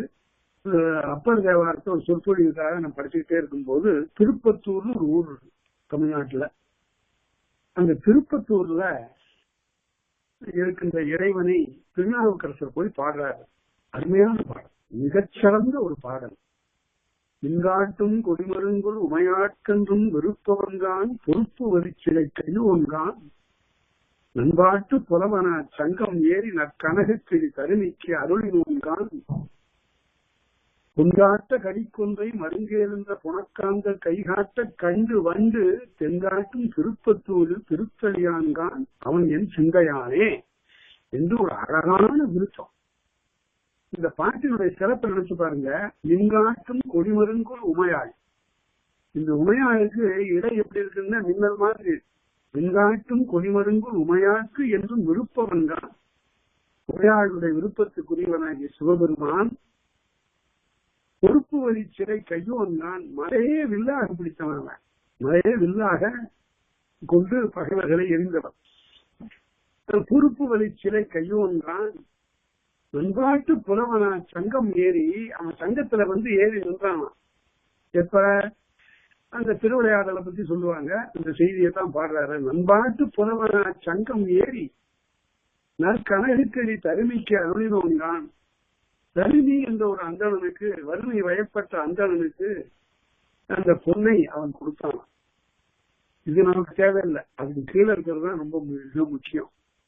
பொங்காட்ட கடிக்கொன்றை, இந்த கொன்ற பூ பார்த்தீங்கன்னா தெரியும், அப்படியே கொத்தா மலர்ந்திருந்தது. இந்த மஞ்சள் மசேர்னு அப்படியே அது எப்படி இருக்கும்னா நிறைய ஏதோ ஒரு 50 சவரன் 60 சவரன் அப்படியே கட்டி ஒரு மரத்தில் தொங்க விட்டது மாதிரி இருக்கும். பொங்காட்ட கடிக்கொன்றை, கடிங்கிறது புதுமை, மனம் வீசுகின்ற அந்த கொன்றை மலர்களை பொங்காட்ட கடிக்கொன்றை உடனே இங்க கொடுத்துருன்னு கையை நீட்டுதான் காந்த கை மாதிரி இருக்கும். பொங்காட்ட கடிக்கொன்றை மருங்கே நின்ற புனக்காந்த கை காட்ட இங்க கொடு அப்படின்னு கையை ஏந்த குடுக்காதேன்னு நடுவுல ஒரு வண்டு, தென்காட்டும் வண்டு அங்கிருந்து குறுக்க வருதான். இது எதுக்காக சொல்லியிருக்காருன்னா, அவன் தருகி ஒரு பாட்டை கொண்டு வந்து கொடுக்க, பாண்டியன் பொற்கிரியை எடுத்து அவன் கையில கொடுக்க போக நக்கீரன் இடை மறித்து நின்று நிறுத்துன்னு சொல்றான். இது அப்படியே ஒரு உள்ளுரையா இந்த பாட்டை சொல்லியிருக்கிறார். இந்த பாட்டுக்கு உரை எழுதினவங்க யாரும் இதை எழுதல. அதனால என்ன எதற்காக சொல்கிறேன் என்றால், சங்ககாலத்தில் 3ஆம் நூற்றாண்டோடு முடிந்த அந்த சங்க மரபு, உள்ளுரையான செய்திகளை வைத்து சொல்லுகின்ற மரபு, அந்த சொல் மரபு கிபி 6ஆம் நூற்றாண்டிலே திருநாவுக்கரசருடைய தேவாரத்தில் காணப்படுகிறது. அதே போல தொண்டரடிப்பொடியாழ்வாருடைய திருமாலையில் காணப்படுகிறது, திருப்பள்ளி எழுச்சியில் காணப்படுகிறது. இப்ப திடீர்னு அப்படியே 3ஆம் நூற்றாண்டோட முடிஞ்ச பட்சத்தில் கடையை சாத்தி இல்லை, அது தொடர்ந்து வந்து கொண்டே இருக்கிறது. எத்தனை நூற்றாண்டு இருக்கிறது. பாரதியார் சொல்றாரு, அள்ளி குளத்தருகே அங்கு ஒரு மாலை நேரத்திலே, அதாவது உரிப்பொருள் கருப்பொருள் எல்லாம் வருது. முல்லை செடி அதன்பால் நிகழ்ந்ததை முற்றும் நிகழ்ந்ததை சொல்லடின்னு சொன்னான். அப்ப என்ன பொருள் என்றால், முதல் கருவுரி 3 அந்த பாட்டுல 2 பாட்டு ஒரு 2 அடியில வந்துருச்சு. அதனால இந்த அறப்பொருள் மரபுங்கிறது அவ்வளவு எளியது. அது தொல்காப்பியமே அதற்கு வடிவம் கொடுத்திருக்கிற அந்த பொருளதிகாரத்துல பார்க்க போறோம். இங்க ஒரு எடுத்துக்காட்டுக்காக நான் அதை விலைக்கு சொன்னேன். இப்ப அது மாதிரி பார்த்தோம், சங்கம் என்ற ஒன்று இருந்தது, அது வேறு பெயரில் இருந்தது என்பது அறிஞர்களுடைய முடிவாக இருந்தாலும் கூட, இந்த சங்கம் என்று சொல்லப்படுகின்ற அமைப்பெல்லாம் வருவதற்கு முற்பட்ட தொல்காப்பியம் என்பதற்கு இந்த ஒரு நூற்பாக எடுத்துக்காட்டு. நகர கிழவியும் அவற்றோரத்தே இந்த மூன்றோடு அப்ப சக்கரம் சொல்லி இருந்திருக்க முடியாது. அதே போல சங்கம், சக்தி, சவலை, சமர்ப்பு, இந்த சொற்கள்லாம் இதுக்கெல்லாம் குறித்த வேறு சொற்கள் இருந்திருக்கின்றன என்பது வரலாறு. சரி, அடுத்தது வேறு இந்த 3 எழுத்துகளோடு வராது சகரம் என்று சொன்னவர் என்ன பொருள் என்றால் பிற எழுத்துகளோடு வரும். சாலை வரும், சிலம்பு, சீற்றம், சுடல், சூழ்நிலை, செயல், சேவல், சுட்டு, சோறு. சோறுன்னு சொல்லும், சோறுன்னு சொல்ல பிள்ளைகளை பழக்கம். சாதம்னு சொல்லக்கூடாது. சாதம் என்பது தமிழ் சொல் இல்லை. அது பிற்காலத்துல எல்லா இடங்களையும் அது குடியிருச்சு. சாதம்ங்கிறது மட்டும் இல்ல, சாதத்தில் சிறந்தது பிரசாதம். முன்னாடி முன்னோட்டு வந்துட்டுன்னா சமஸ்கிருதத்துல உயர்ந்ததையும் குறிக்கும். விநாயகர்னு சொன்ன அதே மாதிரி பிரசாதம். அது திரு அமுதுன்னு அருமையா ஆண்டாள் பாடுறாங்க. திரு அமுது ஊட நெய்வேது முழங்கை வழிவார, அப்படி சக்கர பொங்கல் வர்றத திரு அமுதுன்னு சொல்றாங்க. அதனால அப்படிப்பட்ட ஒரு சொல்ல நாம் இழந்துட முடியாது. திரு அமுது, இந்த அமுது படையல்னு ஒரு வழக்கம் இருக்கு. இன்றைக்கு சிற்றூர்கள்ல தமிழ்நாட்டுல சித்திரை மாசத்துல அமுது படையல் அப்படின்னு நடத்துவாங்க. அமுது என்பது அழகான ஒரு சொல். அது அமிழ்து என்பதனுடைய தெரிவு. அது திருக்குறள்ல அமிழ்து என்று வருகிறது. அதனால அத்தகைய ஒரு சொல்லை நாம் பயில வேண்டும். அடுத்தது சரி, வந்துருச்ச சங்கம்ங்கிறது சில சொன்னாங்க அப்படின்னா கடிசொல் இல்லை காலத்துப்படினு சொல்லிருக்காரு. சொல்லக்கூடிய சொற்கள் நல்ல சொற்கள் வந்தா சேர்த்துக் கொள்ளுங்கள். அதுதான் மொழியை வளப்படுத்துவது. நான் முன்னாடி இருந்த சொற்களை தான் வச்சுட்டு வாழ்வேன், இப்ப பின்னால வரக்கூடிய பொருள்களுக்கெல்லாம் நான் தமிழ்ல சொல்ல மாட்டேன்னு சொல்லக்கூடாது. ஆக்கங்கள், அதுதான் கிளவி ஆக்கம். சொல்லை படைக்கணும். புதிய புதிய சொற்களை நாம் படைத்து வழங்க வேண்டும். பழைய சொற்களை எல்லாம் உரிய இடத்தில் வழங்க வேண்டும் என்பது ஒரு நெறி. இப்ப அடுத்தது 63வது நூற்பா. என்னும் 4 வாயின் எழுத்தோடு வருவதில்லை. இந்த 4 எழுத்துக்கு பாருங்க, எல்லா எழுத்தோடும் வரக்கூடியது சொல்லிட்டாரு. இங்க இந்த 4 எழுத்தோடு வா என்ற எழுத்து வராது. இந்த 4 எழுத்தோடையும் சேர்த்து பாருங்க. மொழி முதல்ல வராதுங்கிறத மறந்துடக்கூடாது. நீங்க சொல்லுக்கு முதல்ல வரக்கூடாது. வகர உகரம் வானா போட்டு கீழே இழுத்தீங்கன்னா மூ வரும். அதையே சுழிச்சிங்கன்னா மூ வரும். ஓடு வரும். ஓட்டுன்னு எழுதுவான். அப்படியெல்லாம் அதுதான் தமிழ் இல்லை. இந்த 4ம் வரமாட்டா. வகரத்தோடு சேர்ந்து இவை மொழி முதலாக வாரா. அப்ப மற்ற எழுத்துக்கள்லாம் வரும். எப்படி வரும்? வரி, வானம், விண், வீண், வெற்றி, வேல், வையம், வவ்வு, இதெல்லாம் வரும். இந்த 4 எழுத்தை தவிர இந்த எஞ்சிய 8 வரும். அதை நினைவிலை வைத்துக் கொள்ளும். இதுலாம் ஒரு இடர்பாடு. அடுத்தது ஆ, ஏ, ஓ உயிர் நகாரத்துடைய முதல்ல இப்ப சகரம் வராதுன்னு சொன்னாரு 3 இடத்துல. அடுத்தது வகரம் 4 இடத்துல வராதுன்னு சொன்னாரு. இப்ப அடுத்தபடி ஞகாரம் என்ற எழுத்து ஆ, ஏ, ஓ இந்த 3 உயிரோட சேர்ந்து வராது. எப்படி வராது அப்படின்னா இந்த 3ஓடு சேர்ந்து வரும். ஆ, ஏ, ஓ என்ற 3 உயிரோடு சேர்ந்து நகரம் வரும். அப்ப பிற எழுத்தோட வர்றதில்லை. ஞா என்ற எழுத்து ஆ, ஏ, ஓ என்ற இந்த 3ஓடு சேர்ந்து வரும். எப்படி வரும்? ஞாலம் ஆ என்று கூட்டல் ஆ, ஞாலம். நெகிழி, நெகிழின்னு ரொம்ப நெகிழ்வது. அது இப்ப நெகிழ்வதுன்னு சொல்றோம். நெகிழி எழுதிற்று அப்படின்னா நெளிந்து போயிற்றுன்னு போகும். அதனால இந்த 3 எழுத்துகளோடு மட்டும் வரும் அப்படின்னு சொன்னார். ஞானம் இப்ப வட சொல்ல கூட ஞானம்னு வருது. அப்படி நம்ம எடுத்துக்கிட்டோம். ஞானம்ங்கிறத எடுத்துக்கிட்டோம். மெய்ஞானம், ஞானம் என்றெல்லாம் எடுத்துக்கிட்டால் மொழி முதல்ல வருகிறது. அடுத்தது மிக முக்கியமான ஒரு நூற்பா. இது ஆவோடல் எகர முதலாது.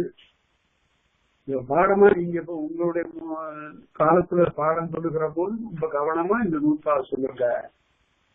யகர மெய் இருக்குத இது ஆ என்ற ஒரு எழுத்தோடு தான் வரும், மற்ற எழுத்தோடு வர்றதில்லை. மற்ற எழுத்தோடு வர்றதில்லைன்னு பாருங்க.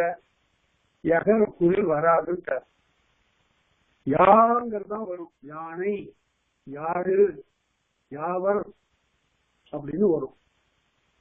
யாது, யாங்கு அப்படின்னு எல்லாம் வரும். எப்படி வராது என்று கேட்டால் யவனர் வராது.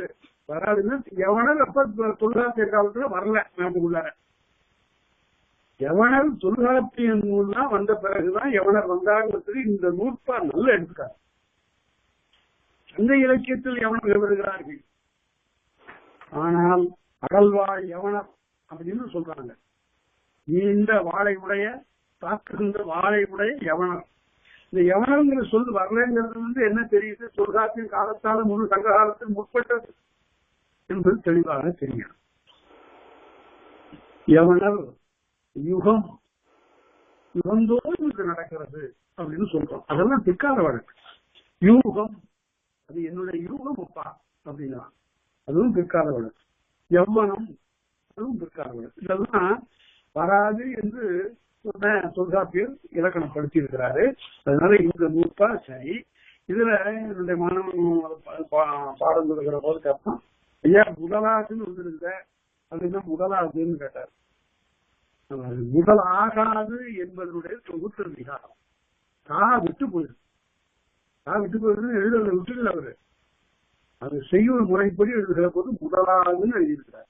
முதலாகாது என்று பொருள், முதலாக வராது என்று பொருள், முதல் எழுத்தாக வராது என்று பொருள்.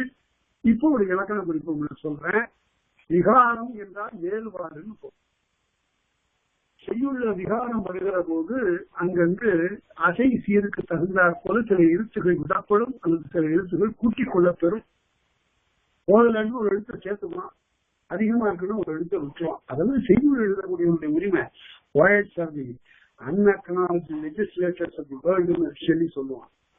அவன் சட்டம் இயற்றக்கூடியவனை விட அவன் பெரிய ஆளு. அவன் தனக்குரிய சட்டங்களை அவன் இயற்றிக் கொள்ளக்கூடிய ஆற்றலுடையவன் கவிஞன் என்று சொல்றார். அதனால இது அருமையா பாத்தீங்கன்னா புதிய புதியதாக செய்திகளை சேர்த்து வருகிற போது ஒரு கவிஞன் தானே நிறைய சொற்களை படைத்து வழங்குகிறான். அது மாதிரி ஒரு நிலையை பார்க்கணும். அதாவது அசகாய சூழன்னு சொல்லுவோம். அசகாய சூழல் சகாயம்னா உதவி, அசகாயம்னா உதவியே வேண்டியதில்லை அவனுக்கு. அப்படிப்பட்ட சூரம் அப்படின்னா கம்பன் பாசான். அசகாய சூரன்னு நாம எழுதக்கூடாது, படத்துல அப்படியே எடுக்கக்கூடாதுன்ட்டு கூட்டு ஒருவரையும் வேண்டா கொற்றவ, கூட்டு வேண்டாத ஆளுன்னு சொல்றான். சகாயம் இல்லாத ஒரு ஆள், கூட்டு ஒருவரையும் வேண்டா கொற்றவ அப்படின்னு எழுதணும். அது போல சில சொற்கள் எல்லாம் காலப்போக்கிலே வந்து புகும். அந்த புகுவதற்கும் இலக்கணம் சொல்லக்கூடிய கடப்பாட்டை தொல்காப்பியன் தன் காலத்துல புதிதாக வரக்கூடிய சொற்களுக்கு இலக்கணம் சொல்லிட்டான்.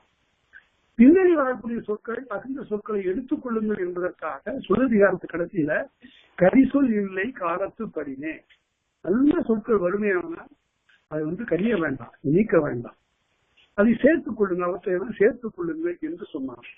அப்படி சேர்த்துக் கொள்ளக்கூடிய முறையெல்லாம் நம்ம நிறைய சொற்களை ஆக்கி இருக்கோம், படைத்திருக்கிறோம். அதெல்லாம் வர வர அடுத்தடுத்த நூற்றாண்டுகள்ல வளர்ந்த ஒரு வளர்ச்சியை காட்டும். அடுத்தது முதலாயேன தம்பெயர் முதலும். முதலா அப்படின்னா முதலாகா. இந்த இடத்துலயும் ஒரு எழுத்து விட்டு போயிருக்கு. இதுவும் தொகுத்தல் விகாரம் தான். முதலாகா 2 சொற்கள். இந்த இடத்துல ஒரு குறிப்பு சொல்றவங்களுக்கு, ஒரு சொல்லுல 3 எழுத்து இருக்குன்னு வச்சுங்க, நடுவுல ஒரு எழுத்து கெட்டு போயிட்டா அதுக்கு பேரு இடைக்குறை விகாரம். அதுக்கு எடுத்துக்காட்டு அண்ணா நடைங்கிறத அனநடைன்னு எழுதுவாரு இளங்கோவடிகள். அனநடை மாதரும் ஐயனும் கைதொழுது, வையாற்ற பார்த்துட்டு அனநடை மாதரும் ஐயனும் கைதொழுது போனாங்களாம். அப்ப என்ன பொருள் என்றால் அனநடைங்கிறது அண்ணா நடை, இடையில இருக்கிற எழுத்து குறைஞ்சு போச்சு. அதான் நான் பாடம் சொல்லும் போது சொல்றது இடைக்குறை உடையவர்கள் மகளிர், அதனால இடைக்குறை விகாரமாச்சுன்னு சொன்னேன். எழுத்தையும் குறைஞ்சு போச்சு. அதனால அன்ன நடைங்கிறது அன நடைன்னு ஆச்சு. அது 3 எழுத்துல நடு எழுத்து குறைஞ்சா அது இடைக்குறை விகாரம். தள்ளாடின்னு இருக்கிறது தளாடின்னு இருக்கிறான் கம்பன்.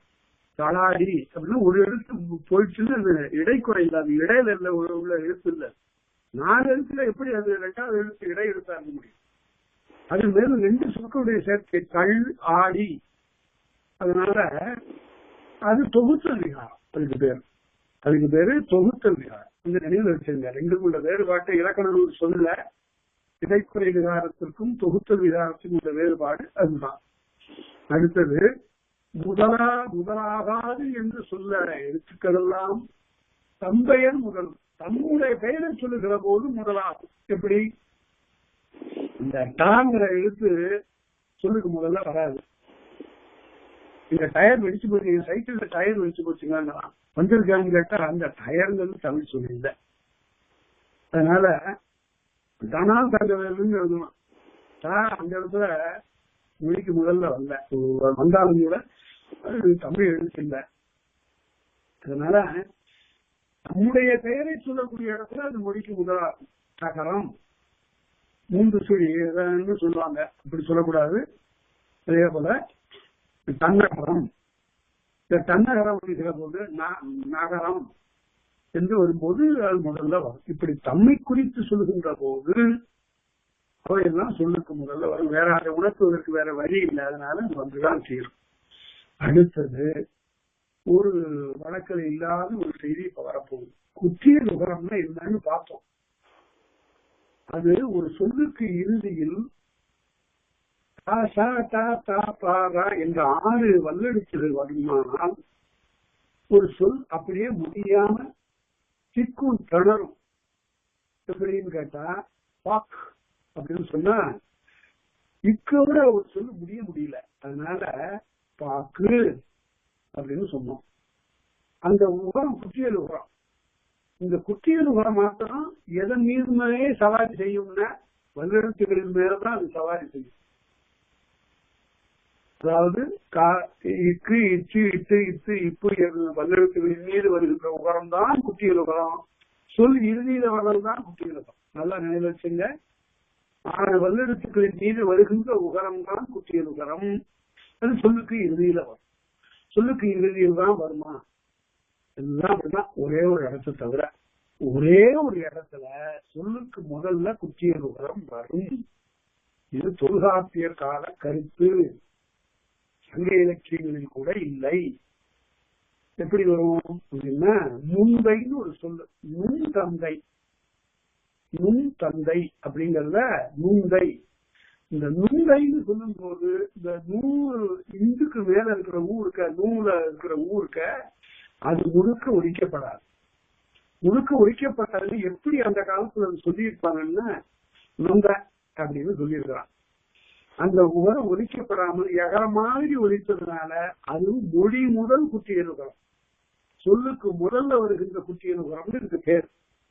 இந்த உலகத்துல நாங்க வேற எங்கேயும் இல்லை. அப்ப மொழியை எப்படி எல்லாம் அலசி பார்த்திருக்கிறான் தொல்காப்பியம். நுங்கை என்பது மொழி முதல் குற்றியலுகரம் அப்படின்னா இத சில பேர் அதெல்லாம் அப்படியெல்லாம் சொல்லிடக்கூடாதுயா. இத நான் குற்றியலுகரமா தான் சொல்லுவேன். நுங்கை அப்படின்னு தான் நான் சொல்லுவேன்னா சொல்லு. எப்படி சொன்னாலும் அதுக்கு 2 பொருள் கிடையாது, ஒரே பொருள் தான்.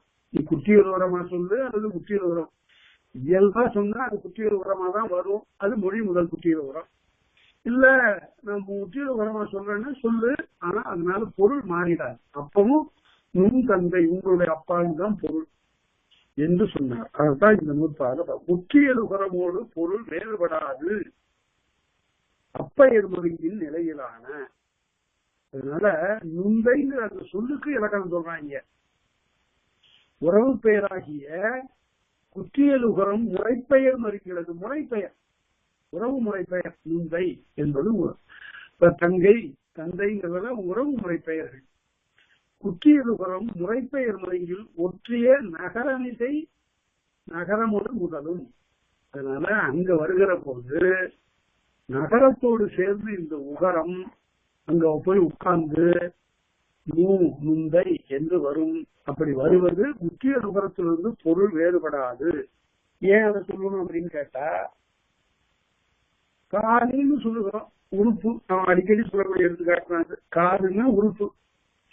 அதே அழிச்சு முக்கியகரமா சொன்னா காதுன்னா வெட்டு. அதனால ஒரு எழுத்த முக்கியகரமாகவும் சொல்லலாம், முக்கியகரமாகவும் சொல்லலாம், பொருள் வேறுபடும். காதுன்னா உறுப்பு, காது அப்படின்னா வெட்டுன்னு பொருள். இங்க அந்த கதை இல்லை. எங்க இன்றைன்னு சொன்னா நீ முக்கிய விவரமா சொன்னாலும் சரி, முக்கிய விவரமா சொன்னாலும் சரி, அதே பொருள் தான், உங்க அப்பான்னு தான் பொருள் என்று அருமையாக அதனை விளக்கி இருக்கிறார். இவ்வளவு நுணுக்கமாக இந்த ஒளி அளவெல்லாம் பார்த்து, ஒவ்வொரு சொல்லுக்கும் உள்ள பொருள் எல்லாம் பார்த்து, அது எப்படி ஒலிக்கிறது என்று பார்த்த அந்த காலத்துல, அது பார்த்தா நமக்கு புரியுது. அந்த காலத்துல 2000 ஆண்டுகளுக்கு முன்பு பேசிய பேச்சு முறை நமக்கு தெரியுது, காதுல கேட்குது. நம்ம எங்க போயிட்டான் அப்படின்னு சொன்னா மும்பைன்னு ஒழிக்கப்படவில்லை, அது மாதிரி சொல்லியிருக்கிறார்கள் என்று தெரிகிறது. சரி, அடுத்தது மொழி இறுதி உயிரெழுத்து. இப்ப இதுவரையில மொழி முதல் பாசம், மொழி முதல்ல இந்த எழுத்து வரும், இந்த எழுத்து 12 இடத்துல வரும், இந்த எழுத்து 2 இடங்கள் நீங்கி 10 இடத்துல வரும், இந்த எழுத்து 4 நீக்கி 8 இடத்துல வரும் அப்படின்னு சொல்லியிருக்கிறார். நன்றாக அந்த பட்டியல் போட்டு வச்சுங்க, நன்றாக நினைவில் வைத்துக் கொள்ளுங்கள். அடுத்தது நூற்பாதான் சொல்லணும்னு தேவையில்லை. ஆனா எங்க ஆசிரியர்லாம் எனக்கு கற்பிக்கும் போது நூற்பாதான் சொல்லணும்னு தேவையில்லைன்னு சொல்லல, நூற்பாதான் தேவைம்பார், சொல்லு ஒப்பின்பார். அதனால மனப்பாடம் என்பது அடிக்கடி வர்றது. எங்க மறந்து போகுத அப்படின்னா திருவிக்கா சொல்றாரு, எப்ப மறக்காதுன்னு சொன்னா, ஒன்று பற்றோடு படித்தால் மறக்காது, இன்னொரு அடிக்கடி படித்தால் மறக்காது. நம்முடைய உறவு முறை பெயர்கள், நம்முடைய உறவினர்களுடைய பெயர்கள் நமக்கு மறக்கிறது இல்லை, நமக்கு விருப்பமான இடங்களுடைய பெயர்கள் மறக்கிறது இல்லை, விருப்பமான உணவினுடைய பெயர் மறக்கிறது இல்லை. என்ன அடிக்கடி சொல்றோம், ஆசையோடு சொல்றோம். அது போல இவற்றையெல்லாம் பயிர வேண்டும் என்று திருவிக்கா அவர்கள் சொல்லுவார்கள். அடுத்தது இப்ப அதுல பாக்குறோம், மொழி இறுதியில வரக்கூடிய உயிரெழுத்துகளை பற்றி சொல்றாரு. இப்ப ஒரு சொல்லினுடைய இறுதியில இன்னும் உயிரெழுத்து தான் வரும் என்று சொல்றாரு. உயிர் அவு எஞ்சிய இறுதியாகும். இந்த அவுகார எழுத்து இறுதியில வராது. சொல்லுக்கு இறுதிங்கிறத மறந்துடாச்சு. உடனே அவுகார எழுத்து வராதுன்னு சொன்ன உடனே அவ்வைன்னு காட்டக்கூடாது. அவ்வை சொல்லுக்கு முதல் எழுத்து, இறுதியில வராது. வராதுங்கிறது எடுத்துக்காட்டு கிடையாது. அடுத்தது கவோடு இயங்கின் அவ்வுமாகும். கா வா என்கின்ற 2 எழுத்துகளோடு சேர்ந்தா மாத்திரம் அந்த சொல்லுக்கு இறுதியில வரும். அது எங்க வருது, கவ் அப்படின்னா கவ்வினான் அப்படின்னு சொல்லிருக்கும் போது கவ்னு சொன்னா அது இறுதியில வந்திருக்கு. நான் இப்ப சொன்ன ஒன்றை நீங்கள் நினைவிலே கொண்டு வர வேண்டும். எது வவ் என்று சொன்னால் சொல்லுக்கு இறுதியில் வந்திருக்கிறது. இந்த இடத்துல நான் முன்பே சொல்லியிருக்கிறேன், ரொம்ப பாதுகாப்பா நான் முன்னாடியே சொல்லி வச்சிருக்கிறேன். கவ் வவ் என்பது எப்படி சொல்லுக்கு இறுதி ஆகும்னு கேட்டா, ஒரு எழுத்துல வரும்போது சொல்லுக்கு முதலும் ஆகும் இறுதியும் ஆகும் அப்படிங்கறத நினைவில் வைத்துக் கொள்ள வேண்டுங்கிறத பூங்கிற சொல்லு வேற வச்சு சொல்லியிருக்கிறேன். பூ என்பது சொல்லுக்கு முதலாகவும் கருதப்பெறும், இறுதியாகவும் கருதப்படும். அதே போல இங்க கவுன்னு சொன்னா அது சொல்லுக்கு முதலும் ஆகும் இறுதியும் ஆகும், கவு. அதுக்கப்புறம் என் பின்னாடி எழுத்து இல்லை, அதனால அது இறுதி என்று நாம சொல்லுகிறோம். அதனால இந்த 2 எழுத்துகளோடு மட்டும் அவுகாரம் இறுதியாக வரும். ஏனைய 10 எழுத்துகளோடு வருவது, ஏனைய 16 எழுத்துகளோடு வருவது இல்லை என்பதை நினைவிலே வைத்துக் கொள்வது. அடுத்தது ஏ என வரும் உயிர் மெய்யீராகாது. எகர குயில் ஏ என வரும் உயிர் மெய்யீராகாது. அது மெய்யோடு சேர்ந்து வராது, சொல்லுக்கு இறுதியில வராது. சொல்லுக்கு இறுதியில வராது, முன்னாடியே வரும். மொழிக்கு முதல்ல ஒரு எவன் அப்படின்னு வருது, அது சொல்லுக்கு இறுதியில வராது. இப்ப இந்த இடத்துல அளவெடுத்தா பாருங்க, அவனேன்னு வரும்போது கடைசியில ஏ குறியில் எழுதுறீங்கன்னா அது ஆகாது. அந்த இடத்துல ஏதான் நீங்கிருக்கு, ஏங்கிற குறில் வரல. அதனால ஏ என்ற உயிரெழுத்து ஒரு சொல்லுக்கு இறுதியில் வராது, வரும் உயிர் மெய்யீராகாது. ஆக நினைவு வைக்கப்பட வேண்டும். அடுத்தது ஒவ்வொன்றே நம்பலங்களையே. ஓ என்ற குறியிலும் அப்படித்தான். ஆனால் நாய் என்ற எழுத்தோடு மட்டும் வரும். நாய் என்ற எழுத்தோடு ஓ வந்தா நோ ஒண்ணு ஆகும். நோ அப்படின்னா துன்பப்படுன்னு பொருள். நோன்னா துன்பப்படு. அதுல இருந்து வந்ததுதான் நோய். அதனால இந்த ஒகா குறியில் இருக்க இது இங்கிருந்து அந்த எழுத்தோடு மட்டும் சேர்ந்து வரும் என்று வரும். ஒவ்வொன்றே நம்பலங்களையே.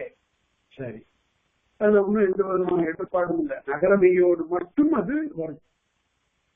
சரி, அடுத்தது ஏ ஓ எனும் உயிர் நகாரத்து இல்லை. ஏ நீயோட சேர்ந்த என்ன ஆகும் கேட்டா நகரமையோடு சேர்ந்தா ஏ யோன்னு வரும். ஏன்னு எழுதக்கூடாது. இப்படி வருவது இல்லை. இவை வாரா, இவை நீராக இறுதியாக வாரா என்று பொருள். அதனால சொல்லுக்கு இறுதியிலே இவை வாரா என்பதை நினைவில் வைத்துக் கொடுங்கள். அதே போல நோவும் அப்படித்தான், சொல்லுக்கு இறுதியில வராது. இங்கேயும் அப்படித்தான். ஏ நோ என்பது ஒரு தனியா கூட வர்றதில்லை.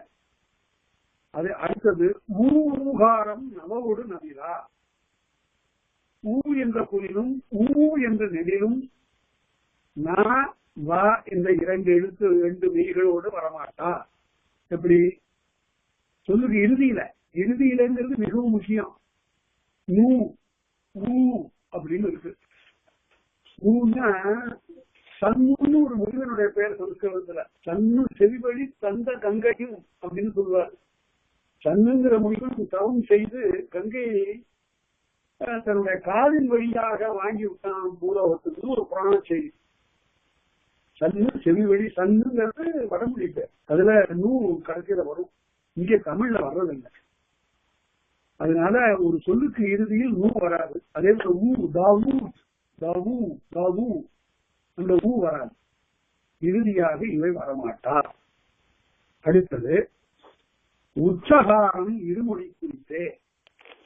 ஊவும் இச்சும் சேர்த்தீங்கன்னு சூன்னு வரும். இந்த சூ என்ற எழுத்து ரெண்டே சொற்களில் தான் வரும். அப்ப எல்லா சொற்களையும் தமிழ்ல இருக்கக்கூடிய அத்தனை சொற்களையும் ஆராய்ந்து இலக்கணம் செய்திருக்கிறான் என்பதற்கு இதை விட வேற எடுத்துக்காட்ட வேண்டியதில்லை. அதனால ஊ அப்படின்னு சொல்லும் போது உச்சகாரம் இருமொழி குறித்தே.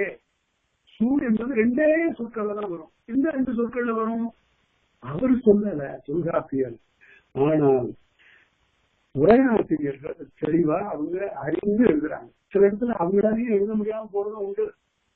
அதனால எடுத்துக்காட்டுகள் வந்த இடத்தை கண்டுகொள்க. எடுத்துக்காட்டுகள் இக்காலத்தில் இல்லை அப்படின்னு எழுதுறாங்க.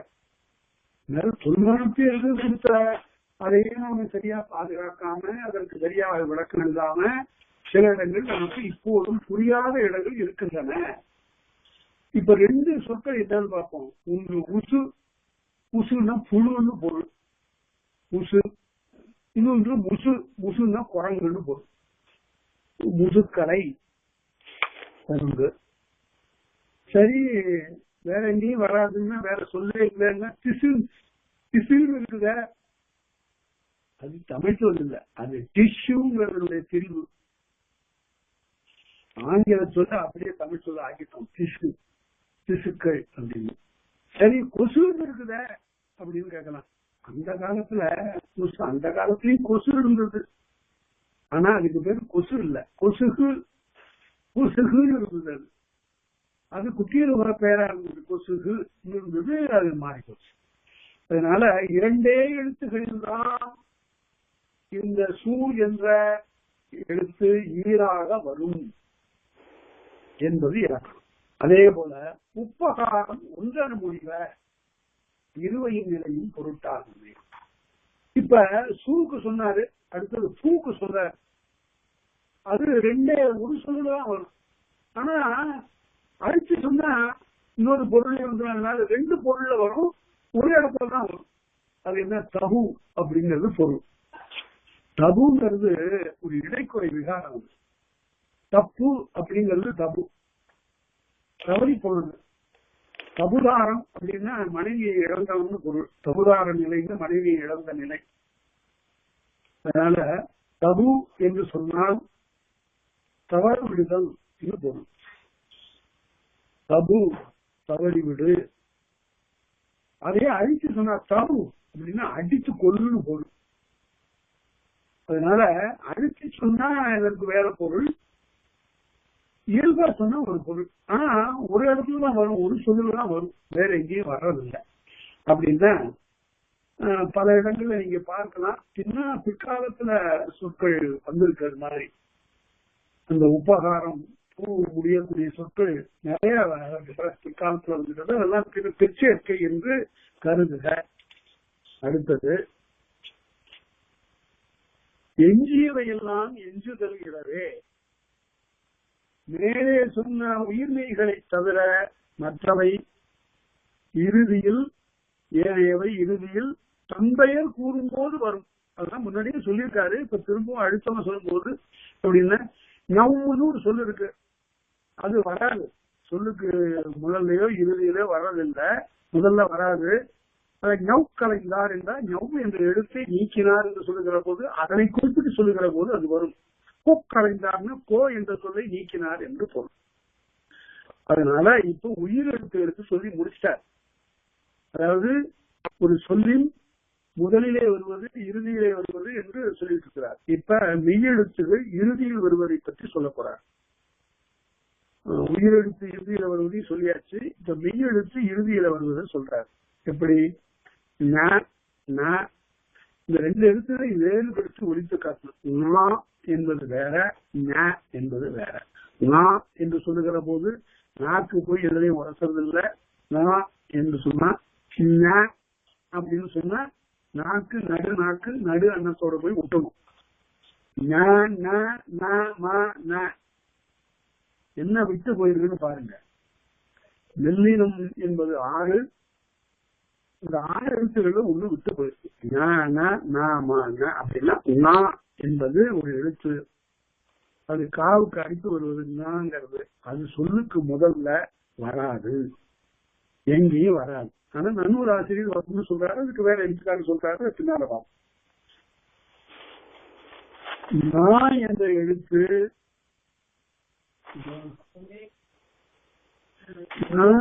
எழுத்து சொல்லுக்கு முதலில் வராது. ஞான் என்பது வரும், சொல்லுக்கு இறுதியில வராது. அங்கு இங்கு இன்னெல்லாம் வரக்கூடாது, அங்குன்னு வரணும். அதனால இங்கு என்பது சொல்லுக்கு இறுதியில் வருவதில்லை. ஞான் என்ற எழுத்து இறுதியில் வரும். இந்த காலத்துல வர்றதில்லை. பழைய காலத்துல ஒரு சொல்லு இருந்திருக்கு, உறிஞ்சுன்னா உறிஞ்சுதல். அடுத்து தன்னகரம் என்ற எழுத்து மண் என்று வரும். அப்புறம் விந்து, அது பொருள்னு வரும். இந்த பொருள்ங்கிற சொல்லு பொருளர், பொருளிடக்கூடியவர், ஒப்பனை செய்யக்கூடியவர். இது 2 பேருக்கும் பொருளர்னு பேரு. பொருள் என்று வரும். அடுத்தது மகர ஒற்று, அது சொல்லுக்கு இறுதியில வரும். வல்லினமா போட்டீங்கன்னா அறம் தருமம், அறம்னு போட்டா அறாவுகிற கருவி. அடுத்தது நகர ஒற்று ரணகரம், பொன் என்று வரும். ஆக மெல்லெழுத்துகள் 1 தவிர 5 எழுத்துகள் சொல்லுக்கு இறுதியில் வரும். சரி, வல்லெழுத்துகள் அவை வருவதில்லை. இது சொல்லுக்கு இறுதியில வராது. வரணும்னா உகரத்தை பிடிச்சு இழுத்துட்டு வரணும். குத்தியல் உகரமாகத்தான் வரும். குத்தியல் உகரம் சேர்ந்து எழுத்துகள் தான் வரும். அதனால தனி வெள்ளெழுத்துகள் வர்றதில்லை. சரி, நெல்லெழுத்துகள் 5 வந்தாச்சு. அடுத்தது இட எழுத்துக்கள்ல 6 சொல்லுக்கு இறுதியில வரும். எப்படி வரும் அப்படின்னா ஆய், வேய் அப்படின்னு வரும். இங்கே வரும் வேய். அடுத்தது வேர், அகர ஒற்று வேர், இது வரும் வேர். அடுத்தது வகர ஒற்று 4 இடத்துலதான் சொல்லுல வரும். அவ்வு இவ்வு உவ்வு தெவ்வு. தெவ்வுங்கிறதுல வந்து கடைசியில தெவ்வுனா பகைன்னு சொல்லும். அடுத்தது ஊழ் என்று வரும், விதி என்று பொருள். அடுத்தது இழ், நாள். நாள் அப்படின்னா ஒரு பகல் என்று பொருள். இது மாதிரி இந்த எழுத்துகள் இவ்வாறு இறுதியில வருவது பார்த்தோம். அடுத்தது உச்சகாரமோடு நகாரம் சொல்லணும். இந்த இடத்துல மேல பொருள் இந்துங்கிறது சொன்னார்ல, பொருள் அப்படின்னு சொன்னார். அதை பத்தி இப்ப திரும்ப ஒரு விதிவிலக்கு சொல்றார். உச்சகாரமோடு சு பார்த்தமே, உசு புசு, அதே போல இதுவும் 2 எழுத்துக்கள்ல தான் வரும், 2 சொற்கள்ல தான் வரும். இந்த 2 சொற்கள் பொருள் ஒன்று, இன்னொன்று வெறின். வெறின்னா முதுகு, பொருள்னா பொருளர், போர் செய்யக்கூடிய வீரர், ஒப்பனை செய்து கொண்டு வந்து பாடுகிறவர்கள். அதனால பொருள் வெறி என்ற 2 சொற்கள் ஈரா 2 சொற்கள் தான் வரும். எது மாதிரி? அதுக்கு உதாரணம் உசு புசு போல எப்படி சூ 2 சொற்களிலே வருமோ அதே போல நகர ஒற்றும் 2 சொற்களிலேயே வரும் என்று காட்டினார். அடுத்தது உப்பகாரமோடு நகாரையும் அற்றே. அந்த அங்க சொன்னார் தபுன்னு சொன்னாரு. தபு எத்தனை சொற்கள் வரும்னாரு? ஒரு சொல்லதான் வரும், ஆனா 2 வகையாக ஒழிக்கப்படும் அங்க சொன்னார்ல. அத சொல்றாரு, உப்பகாரமோடு நகாரையும் அற்றே. ஞாய் என்ற எழுத்தும் உப்பகாரம் பூ போலவே தான் வரும், ஆனால் அப்பொருள் இரட்டாது இவனையான. ஆனால் அந்த 2 பொருள்ல வர அந்த தபுன்னு மென்மையா சொன்னா தவறி விடுன்னு பொருள், தபுன்னு அழுத்தி சொன்னா வெட்டுன்னு பொருள், கொன்று விடுன்னு பொருள். இங்க அப்படி இல்ல.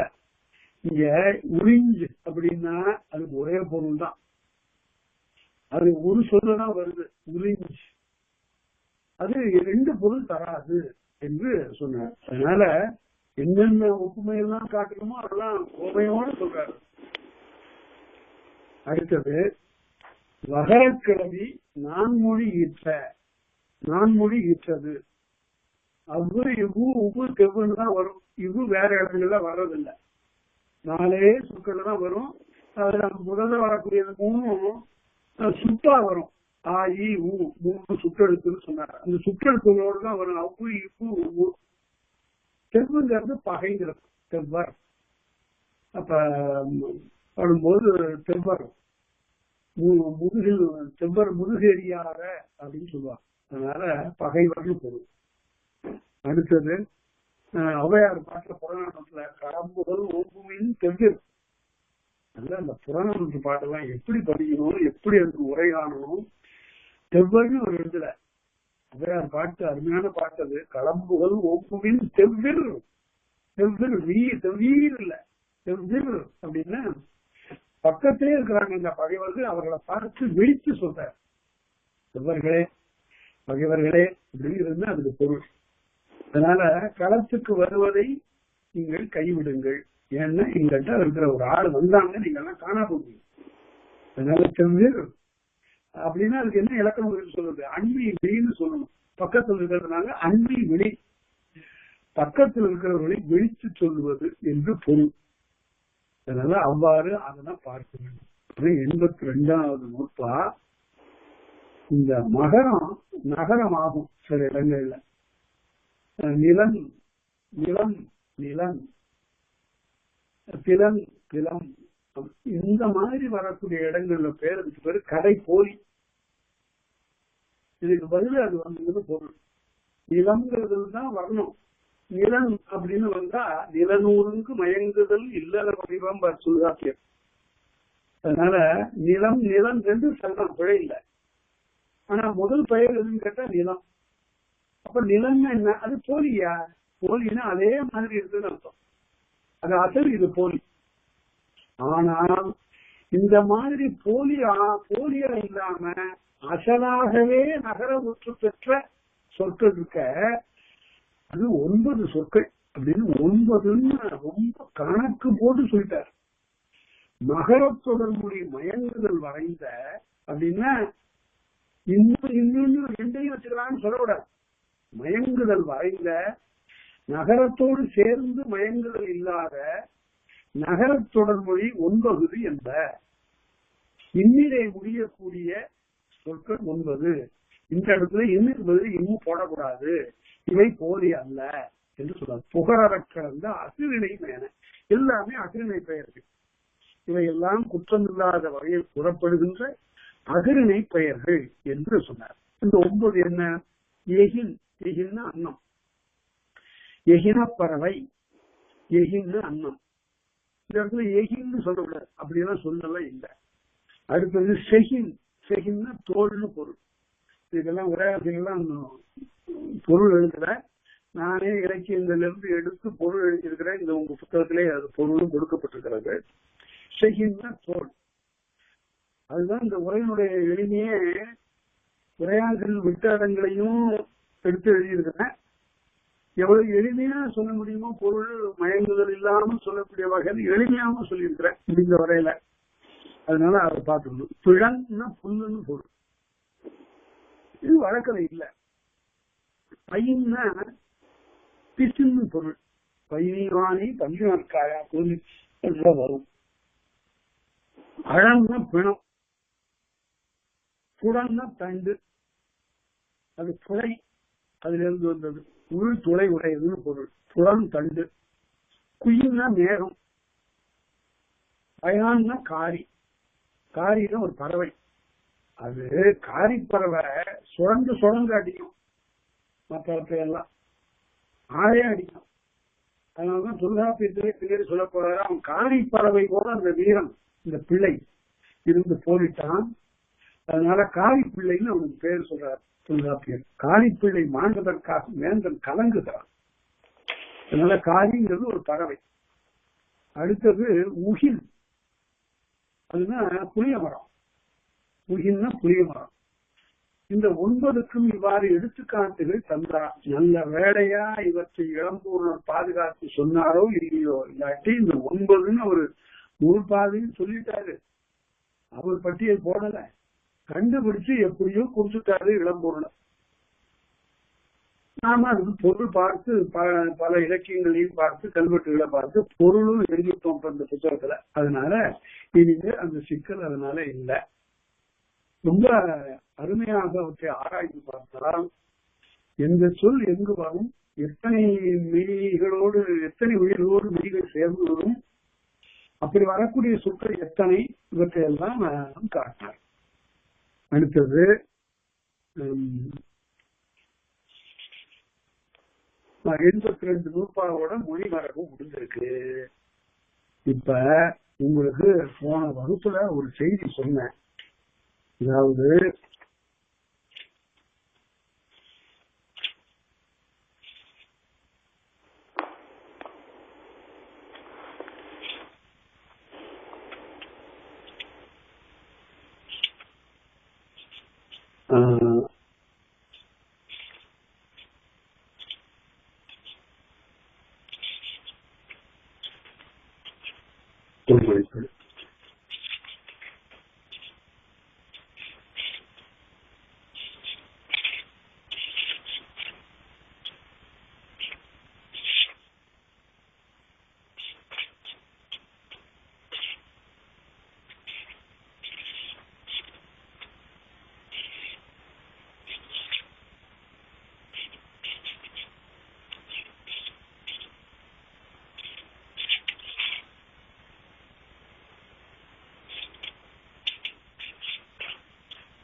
போன வகுப்புல நான் என்ன சொல்லியிருக்கிறேன்னா, ஒரு குயில் தனித்து வந்தால்,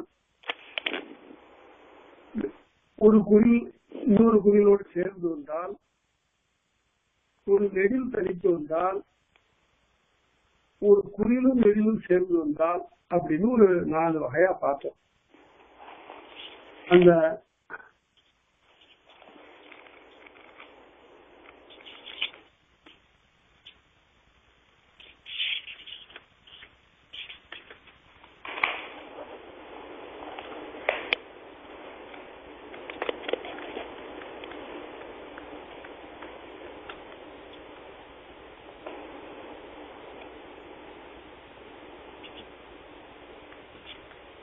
இப்ப நான் சொல்வதை எழுதி பாருங்க, அதே போல பிரிச்சு பாருங்க. இப்ப நான் சொல்லக்கூடிய வரிகள் அதை எழுதிக்கொண்டா நல்லதுதான். விடுதல் விடுதல்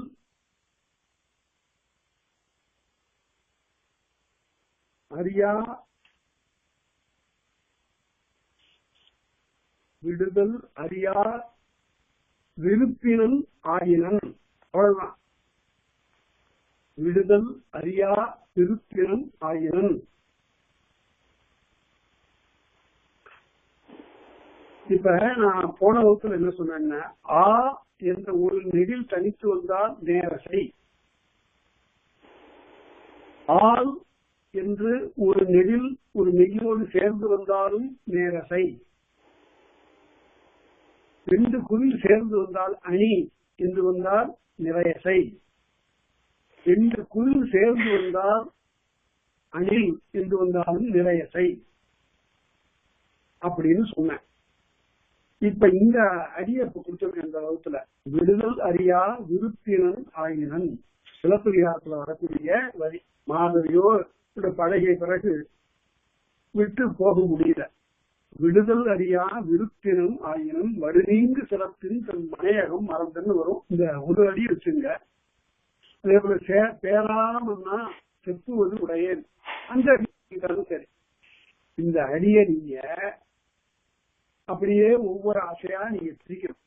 அடுத்த வகுப்பு வரும்போது நீங்க பிரிச்சுட்டு வாங்க. அது எப்படி வருதுன்னு பாருங்க.